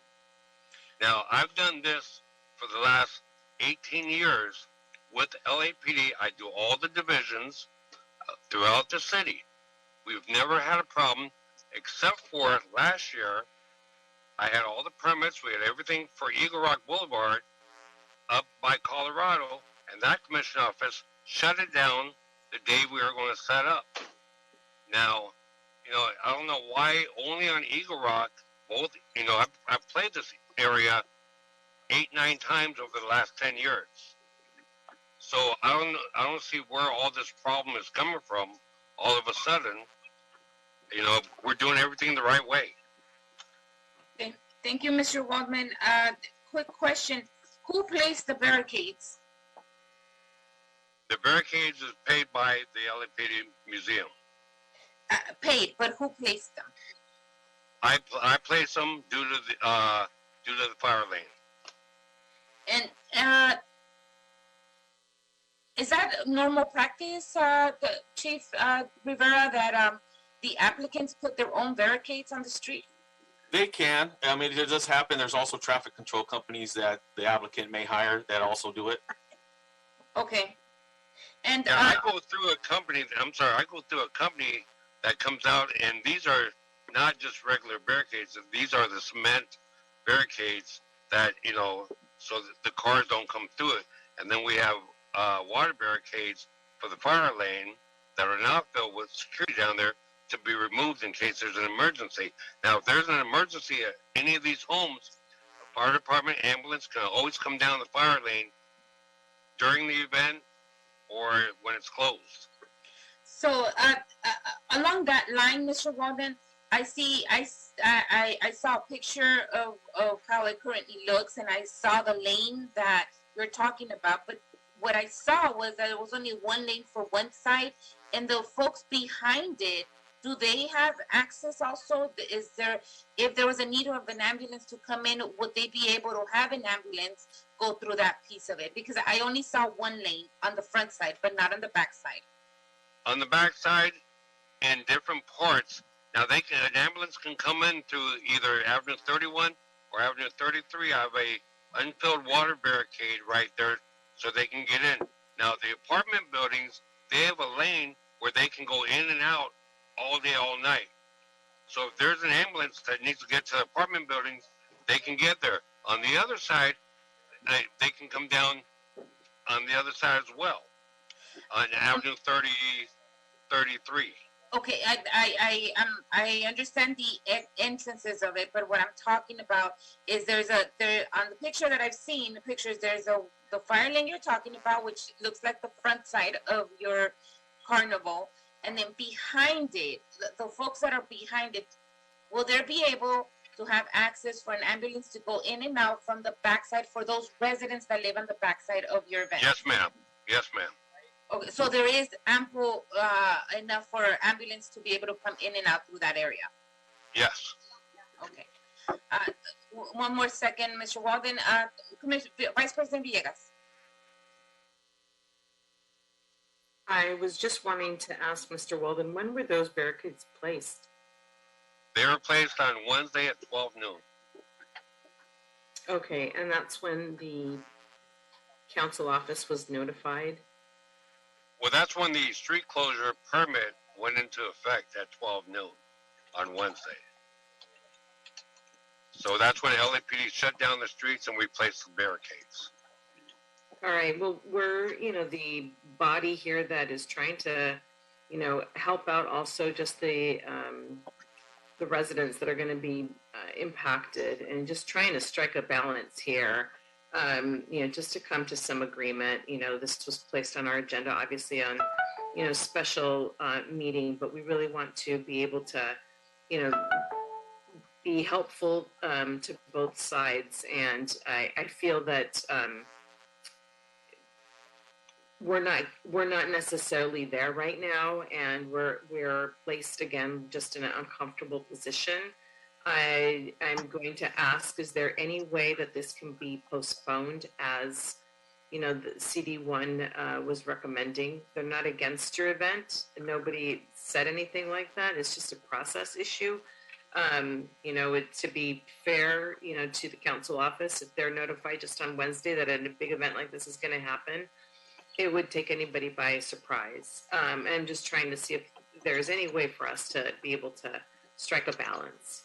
Well, we're fully booked all the way through till November, till the end of the season. We don't have any open weeks. And for us to tear down, we're at a huge expense. And the other problem I have, most of my trucks, I sent them out to Arizona to get rides to bring back, and they're not even here to move this equipment until, Sunday afternoon. So I have a lot of expense, and I've got a giant payroll. I have, insurance. I have fuel. I have just everything is all set up, ready to go. And for us to take it all down, it's just a huge expense, and we lose a lot of money on it. So to be honest, we can't postpone it because I have no other weeks to put it in. As well, I'm playing Newton Division as well this weekend on King Boulevard. I haven't had any issues over there. Next weekend I play another police department. I play a lot of police departments all through the year, so I'm pretty well booked, and I play a lot of churches and a lot of fairs. So I really don't have any other weeks we can move this event to. It's to Vice President Villegas, it's always very concerning when an event like this has not had any communication specifically with the council offices. Our board is we work very in alignment with all council district offices, and when we have postponed and we have stopped interrupted work so that the offices can get proper notification in the past. And so this is really concerning when the council office is not the primary person knowing and in partnership with you. It puts us in a very tight situation, but because we are very adamant on making sure that the council office is always aware and always in partnership with this, and we work with them very closely to make that happen. This is a really tough situation because the council office is not in agreement with your event, and rightly so. They protect and the storage of that district, and they were not notified of such a big event happening. I see Dr. Davis's hand up, and I'm going to go with Dr. Davis's right now, and then we can continue. Sure. I'm still trying to frame this issue. Now, my understanding is, Chief, that when we looked at the data in the computer from the application, we made an error in terms of notification, didn't we? So that error was not the vendor, that error was us. And so we need to account for that. Now, the other issue I'd like to ask is you, Erica, Arias. Erica? Yes, sir. I'd like to find out from you, what is the process when we organize and plan these events? How do we do it in terms of planning and outreach? Do we go to the council district office and involve them and let them know what we're going to do? Do we contact community groups, block clubs, neighborhood associations? Yes. Send them flyers? Do we send them flyers? What we do is I have a very good relationship with Northeast Neighborhood Council, the Chamber, Eager Walk Chamber. Our offices are all over the community. And as you know, historically, the Police Museum has had low engagement. So we've made concerted efforts to really re-engage. So when we have carnivals and we have bigger events like this, we really do make our efforts to make our community members aware. And as you know, we spent 2 days canvassing the neighborhood. And my team is very deliberate, and I'm very proud of them and their efforts and their actual boots on the ground effort to engage. So here's what I'm members. looking for. Here's what I'm looking for. Who did we contact in terms of geographic area? Was it people just in the 14th district, or did we have neighborhood or empowerment congresses that had impact in the 1st district as well?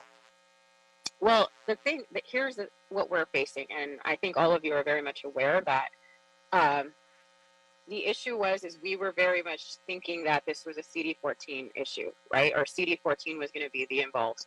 And so the paperwork, the way that the coordinates and everything spat out the permit to us, is we were actually making our best efforts with CD14, and that was a clerical error on the automated process. So in a way, we're all at the mercy of this automated error, right? And so our efforts were there, but misdirected, if that makes sense. So they were not with CD1. Let me ask you this. Were you aware at the time that we did this project that the geographic location of it was on the borderline of the 14th district? No, I was not aware it was border. So in the future, moving forward, we want to look sensitively at our projects in terms of the geographic area. And if it is near some other district, we want to automatically go into overdrive to also notify that other district moving forward. You know what I'm saying? Because absolutely. Had that been a part of our inventory in evaluating our projects, we would have normally made the people involved in the 14th, but then knowing that across the street is this other district, we would have knowingly, by practice, have notified them as well. And if that becomes our routine practice, even though there might be an error, it would ensure that we are notifying everybody in the area. But so this now helps me to better understand that we concentrated a lot of our work in the 14th based upon what we thought was the area. And so we did not notify the 1st district as a result of that. So that kind of frames it for me, and that's what I was looking for, to have a better understanding. Mm-hmm. So I again, what we do and how we target our area is we really make sure that wherever the carnival is, we go for whoever is most impacted. So now it looks like, because this is a border area, there's those shades of gray, and so it behooves all of us to improve that process. Yes, and our practice might be moving forward when it is in a controversial area, or let's say when it is in an area that is impacted by both, should be a practice that we notify both, just as a matter of routine moving forward, because I'm sure that this won't be the only time. You're all over the city. I know that some of the locations you have mentioned in the areas that I cover for the Board of Public Works. You mentioned Martin Luther King Boulevard. I cover that area, and I understand. And that area, too, is near two districts as well. So I think that as a matter of fact of trying to go as far as you can would be helpful moving forward when you have these two different districts in this case. And I'd like to clarify again that the museum has absolutely no issue in being as active and as collaborative as we possibly can. That's what we're really trying to achieve here. And I think it's just been, you know, like I said, we've become victim to this automated error in which, you know, all of these moving parts had one, like you said, gap in information, and it brought us here. Where we, on our part, felt that we were being judicious and doing our due diligence and informing the correct parties. And so we feel fairly disappointed that we're even brought to this point.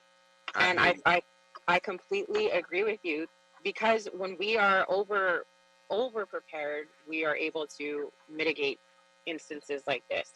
And believe it or not, we are just, you know, we're trying to actively engage our communities, and being brought to this table. Again, it's a little disappointing. Thank you for your answer. Thank you, sir. Thank you, Dr. Davis. And I see Chief Harris has his hand up. Chief Harris? Thank you. I just wanted to say that, first of all, we take responsibility for the error that occurred on behalf of staff for Streets LA. And we are going to take steps, as Commissioner Davis mentioned. We're going to look at the issues of dual notification to the areas where we have zone issues between different council districts to improve our process. In this case, as opposed to determining which council district was responsible, we should have notified both council districts to ensure the coordination between the districts in this area. And we take that to heart, and we will work on making that a part of our operation moving forward.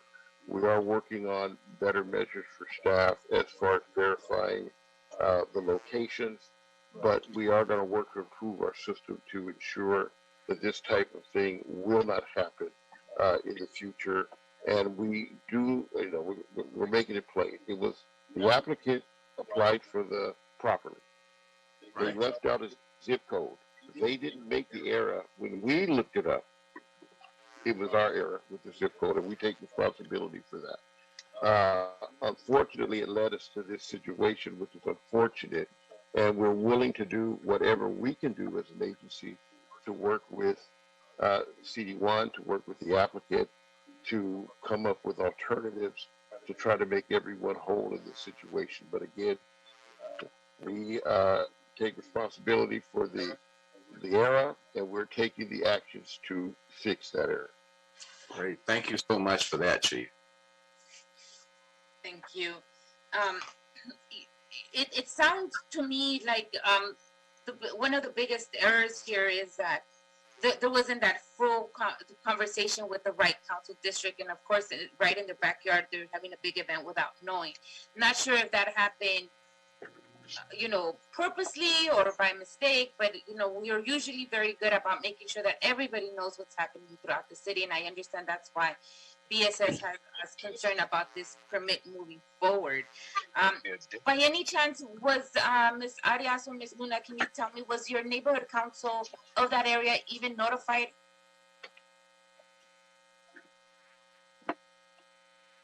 The neighborhood council would be, Mr. Ortiz, can you let me know what neighborhood council would be the right one for that area? It's the Glassell Park Neighborhood Council, and our office was notified by the residents that were calling to complain. And thank you. And did you guys ever made a reach out to the neighborhood council or the neighborhood council members from that area? Shia, I'm going to defer to Shia on that. No problem. Outreach. Sure. No problem. Not myself personally, no. And usually we are updated in the BSS, in the system of any conflicting events that will be going on near or in the same district. So we can notify them. Right. And I'd like to point out I'm in regular communication with all of them for other matters, not related to carnivals and events. And I know I've spoken to them personally. And we're talking Glassdale Park, though, correct? Yes, but not I'm sure. specifically about Not this event, specifically. this Not weekend. specifically this weekend. Correct. Okay. So you know, it takes us back to how we function as a board. You know, we want to make sure that everything that happens in the public right away is well versed and thought out through all levels. And so in the future as well, and moving forward, I would recommend the organizers of this carnival and anyone else to do their due diligence and make sure, and don't rely on the system, because Chief Herrera, correct me if I'm wrong, the system is a system, and we only go based on if anybody has an objection, right, or a concern. But we are not the ones that do the outreach to the community members. We're not the ones that do the outreach to the neighborhood councils, local schools, or definitely the council district. Am I correct? We're not the ones that do that. That is up to the applicant to formalize the relationship with the council district, right? That is correct. Okay, thank you. Dr. Davis? I just wonder if residents, children in the Glasso Park, given this particular situation that has occurred, can be given some kind of opportunity to enjoy this park in some way that is reasonable. I'm trying to figure out what we can do. It's not unusual in situations like this for corporations, companies, and vendors to accommodate communities that have not been included initially when that has been their vision and their intent.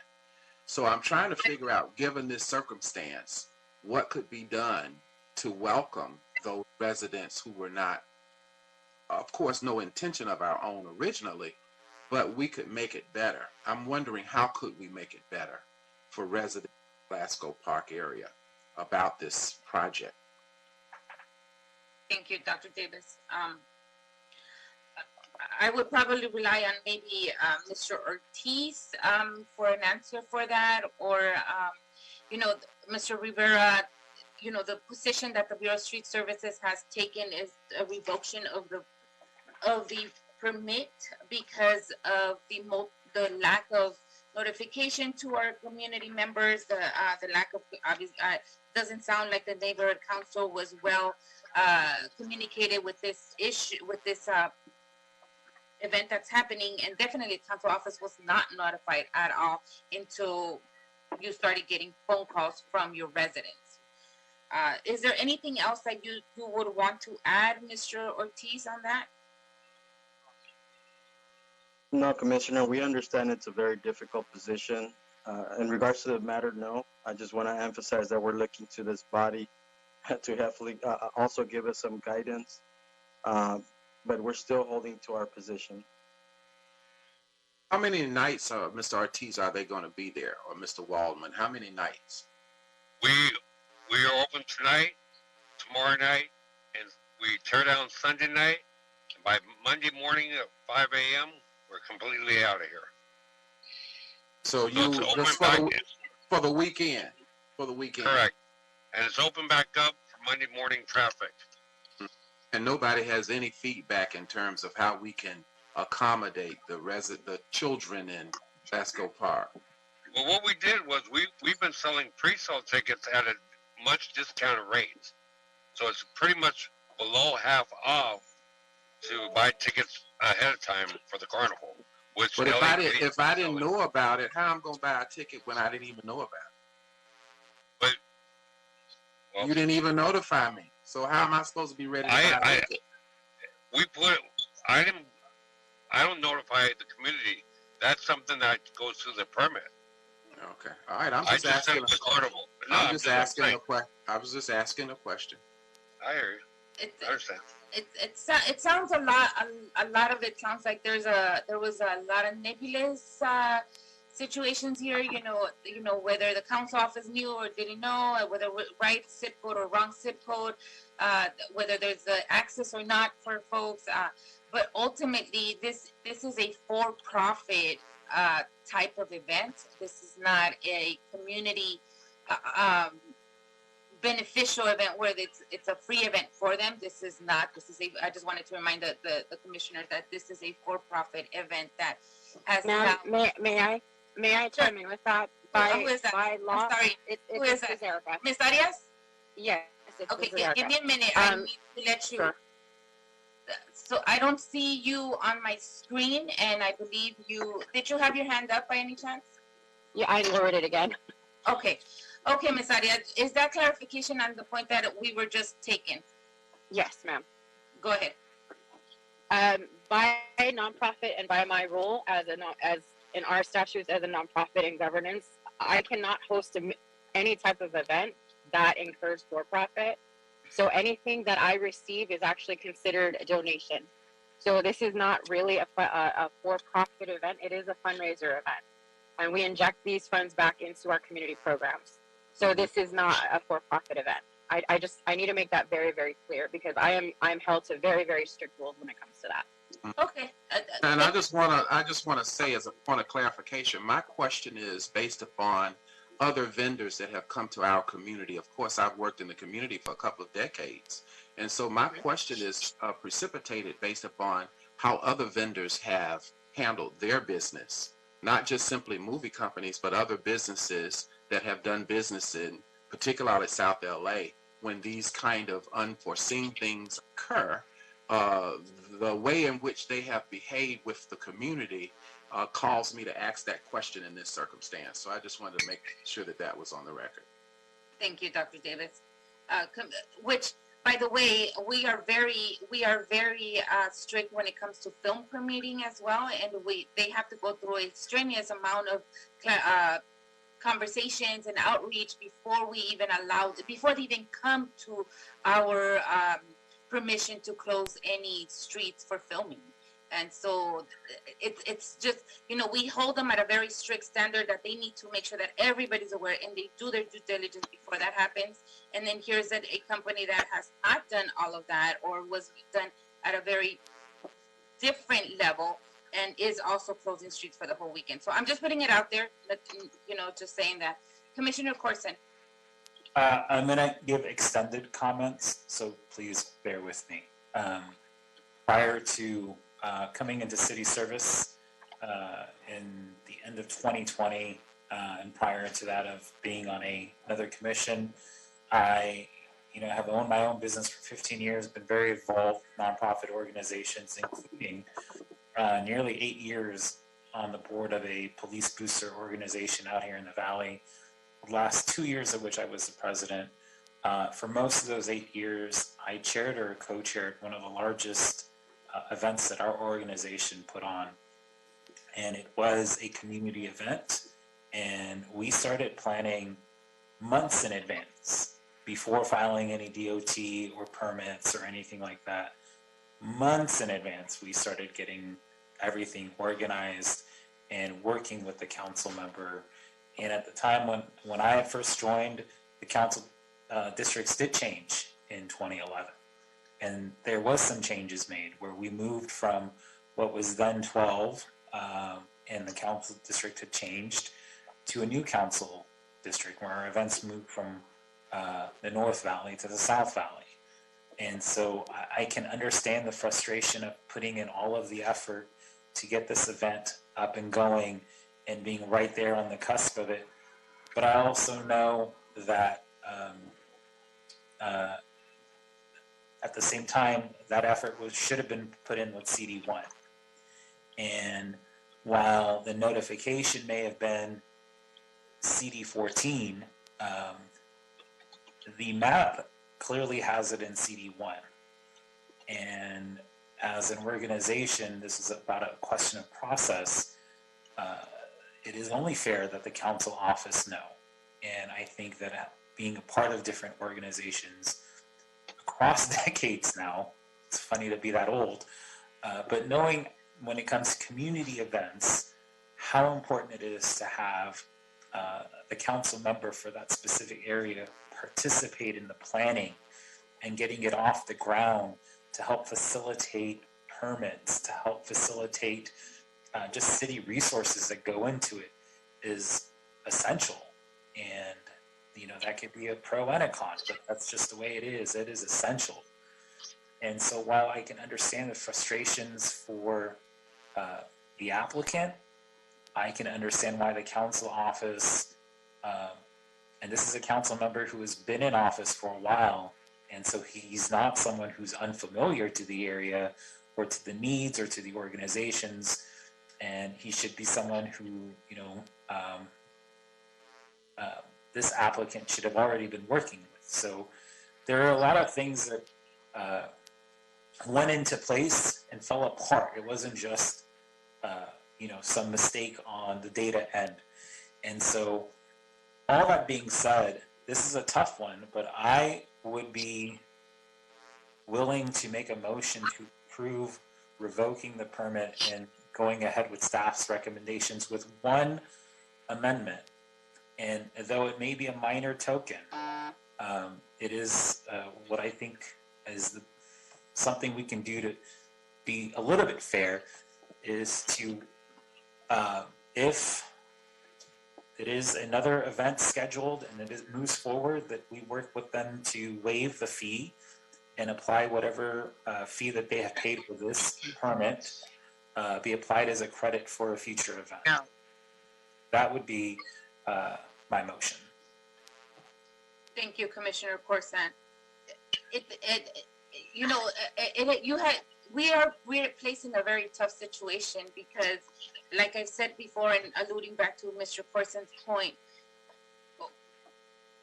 this board has stopped street closures, has stopped projects from moving forward, has stopped construction from proceeding because there wasn't adequate notification to all the parties involved.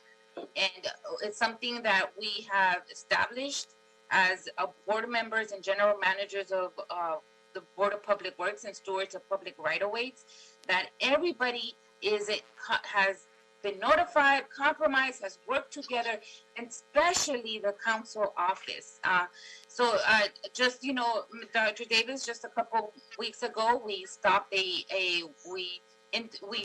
didn't allow for construction to keep going into the proper, because there was a change of council member that came in, and he needed to be notified of the current situation of their district. And so we actually stopped that because of that. It's just something that is an element that we have adopted here that is strictly important, that the council office is aware and is in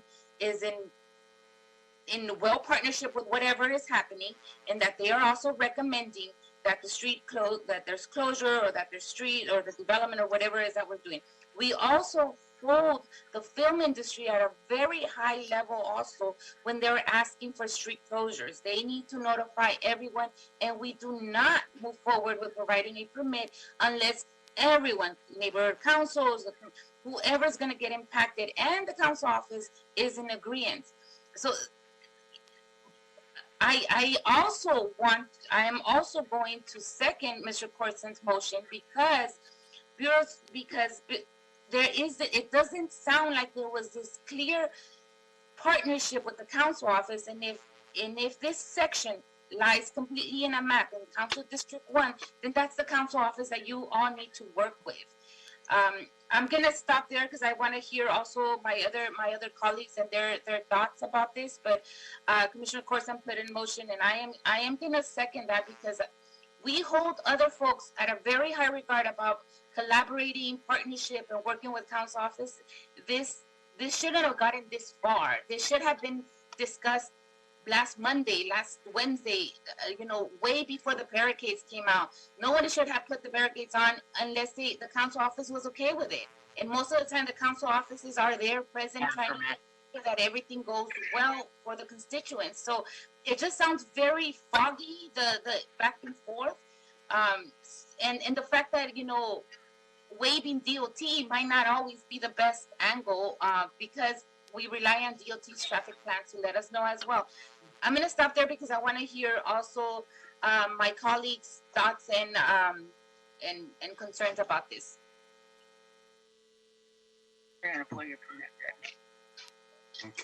Dr. Davis or Vice President Villegas?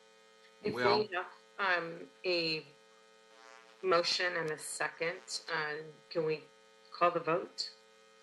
Yeah, well, I will just say this is a comparative negligence case where there is some liability on both sides of the table. And at the same time, all of what you say is true about us wanting to make sure that we do get it to the appropriate office. I do know that the original intent of the group that has applied for this application was to be in compliance. And when I say it's a comparative negligence case, fortunately, when they came to us, and I appreciate the leadership of our Bureau of Street Services, because we know that, you know, we aspire to be perfect, but we know, I think, that the true value of a good team is when you do make an error, to be able to embrace it and move forward. I mean, anybody can ride in on a 100% record, but very few people can be flexible enough to correct challenges that occur. And so that's the measure of a good team. So I appreciate the Bureau of Street Services taking that leadership for our responsibility. And yet, at the same time, I do know that the department tried to do everything it could. Yet, when given the hour of opportunity to participate in the solution, those opportunities should not be missed. How can we, though in fact we didn't cause the problem alone, how can we be a part of the solution to the residents of Glasgow Park? So the absence of that motivation, the absence of that willingness probably means we need to start back over again. And so while I do recognize it's been a comparative negligence case, I will support the board's decision to support the council district in this case, given all of the variables that are involved that we have discussed today. So I think at the end of the day, we should work hard, sure, that in practice, we do everything we can when something's on the border of the line of the district, and then finally to make sure that those of us who are entrusted with handling these cases, that we make sure we do the same thing to make sure that everybody is notified. So we're all in this together, and I guess we'll just start over again together and proceed together. And I do want to see this project implemented in the future, because I do believe that our young people throughout the city do enjoy this project. And so I want to see it done right, but I want us to recognize all of our role in this, you know. So I thank you for the opportunity to give some remarks, and I will support the board's position given the facts. This is a very hard situation for all of us. Hugo, before we go into roll call, we will in a minute. Mr. Ortiz, given that Mr. Walden has said that they cannot remove some of the barricades, they cannot remove some of these things, these items that they have already put up until Monday, what kind of mitigation will we be able to have there between you and the applicant, between your office and the applicant? Why ask? I think we could work with, see whatever's feasible to move at the time and whatever we need to keep. And I think we need to involve our DOT department to figure how we allow access to that area. Okay. This has not been easy for any of us. Mr. Walden, just FYI, you are not on mute. We have been able to hear everything you said. Yes, I understand. Thank you. Vice President Villegas? Thank you. And I'm just want to echo my colleagues' sentiments. I'm hoping that both parties can meet. It's not a one side wins or the other side loses. It's just we have impacted residents in this area, and we would hope that everybody can can work together in a collaborative manner to help the residents, because ultimately that's who we represent. So I do have a question, if I can make one, if I can say one. Sure, Mr. Walden.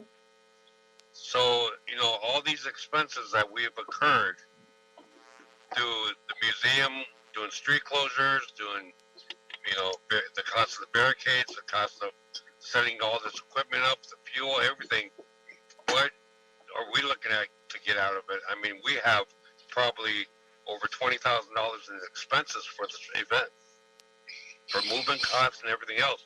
I mean, we can't get off the street until probably sometime Sunday with all this equipment. The barricades are not, the company's closed until Monday morning. They're not picking up their barricades until, 6 a.m. So, I mean, the street's going to remain closed regardless of the residents. I mean, the residents can still get in on the backside of the carnival.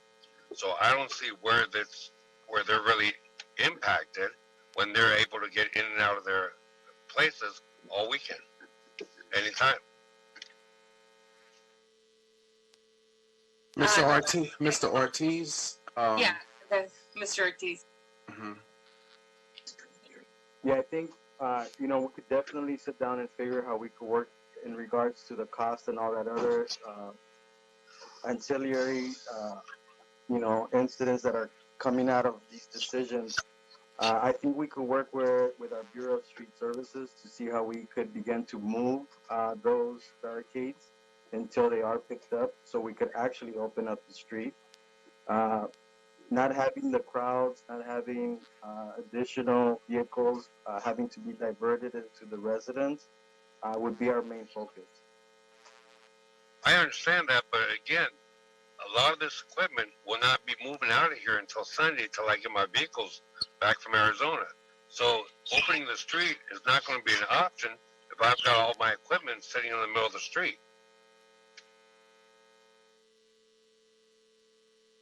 Right, so we're gonna have to figure out how we make that work.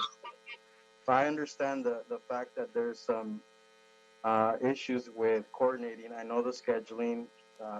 We're very conscious of that, but we have to figure out how we make that happen. Now, Mr. Ortiz, the adverse impact of the operation is that people who don't have access to transportation. Is that correct? Traffic, correct, and the access to transportation for the public transportation, yes. And what is your response? You do realize this is a comparative negligence case, right? That I would ask this body to make that decision on that. No, you heard the facts yourself, though, didn't you? Well, put it this way, sir. With all due respect, our office's notification came from the constituents. We did not get any notification at all. So, as part of our office goes, I would not include us in that statement. Okay. That's not normally how we do business by the council office getting notified by constituents and not by the actual applicant. Vice President Villegas? Yes, just wanting to, for purposes of just more education on the applicant. This is a district who's also been impacted on other types of events that have gotten just a little out of control. Please be cognizant of CD1. They are the stewards of the residents in this area. And, Mr. Walden, you've been given multiple times to speak, which is not necessarily not always the case, but we do want to hear from you. We just feel that it is imperative that we protect the, residents of Council District 1, and we don't want any kind of problems, for the council office or for the residents. Thank you. Commissioner Corson? Just respectfully, Madam President, there is a motion and a second, and while I think we can continue to discuss this further, I don't think there's much we can resolve more than what the motion has offered. Agreed. Thank you, Mr. Person. Mr. TJ Knight, you have joined our meeting. There has been a motion on the table to approve item number 1, and by Commissioner Corson and second by me. Can we call roll call? Yes, very good. Madam, Point of order. Could we have that also reflect that it gives a credit for whatever permit fees they've paid or a reimbursement? I believe I said a credit so that they don't have to pay for the same fees again in the future. Right. I believe there's City Attorney Ted Jordan has something to clarify on that piece of it. Give me a second. What I would ask on that follow up is that Council District 1 work with the applicant on making any fees or any feasible moving forward on what they either recover or what they're going to spend also. So, Mr. Jordan, I know you had clarification on something. Yeah, the special event permit ordinance is what sets the fees. Some fees go towards services that are expended during the course of the event, and if the city's costs are not incurred, then the applicant, if they paid those fees in advance, they get that back. Other fees go to the processing of the permit application itself and are generally not refunded, nor is there any provision in the special event permit ordinance that allows for a permit applicant to take some kind of credit in the future. Council offices are free, if they choose to, going through a certain process to subsidize the cost of certain special events put on by nonprofits. I'm not sure if this event would qualify for that, and that would be up to the individual council office. Each council office in the city has a special event subsidy fund that they can draw from, should they choose to. But just the basic, take all the money you've paid now and we'll give you a credit in the future. The ordinance doesn't authorize that. Can we reimburse them or refund them? Well, for fees that were not incurred that are collected in advance, yes. So keep in mind, special event permit fees are based on what the city estimates the total cost of the event will be. We collect all of that in advance. After the event, the city looks at the total costs incurred. If we have not collected enough money in advance, we get more. We invoice the permittee. If the costs incurred were less than what we collected in advance, then we refund that difference back to the permittee. So in this case, the event sounds like it's not going to happen, and a lot of the expenses, it sounds like we're going to be sort of absorbed by the permittee. So I don't know if there'll be anything left to refund. The costs that street services incurs to process the permit application, they've incurred those costs. So the ordinance doesn't really authorize the refund of expenses actually been incurred. Got it. Including the fee, I believe there's an additional fee of $312 that street services may have collected because the application was filed only a short amount of time before the event. Something that is expressly authorized by the ordinance. Someone mentioned earlier it was filed less than 30 days or something. The ordinance specifically allows for that. And there's a fee for that. Okay, so at this point, we can allow BSS to do any type of refund that was incurred by the applicant. So, Mr. Rivera, you'll handle that piece?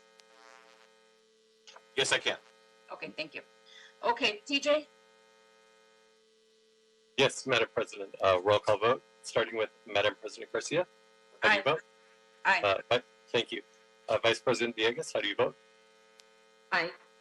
President Pro Tem Davis, how do you vote? Davis, aye. Thank you. And Commissioner Corson, how do you vote? Aye. Thank you so much. All ayes. Motion is approved. Thank you. Thank you, everyone. This meeting is now officially adjourned. Commissioner?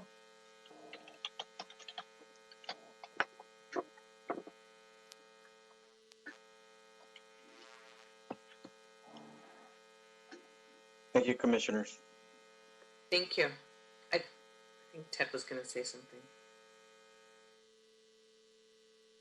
I'm ending the webinar at this point. Thank you.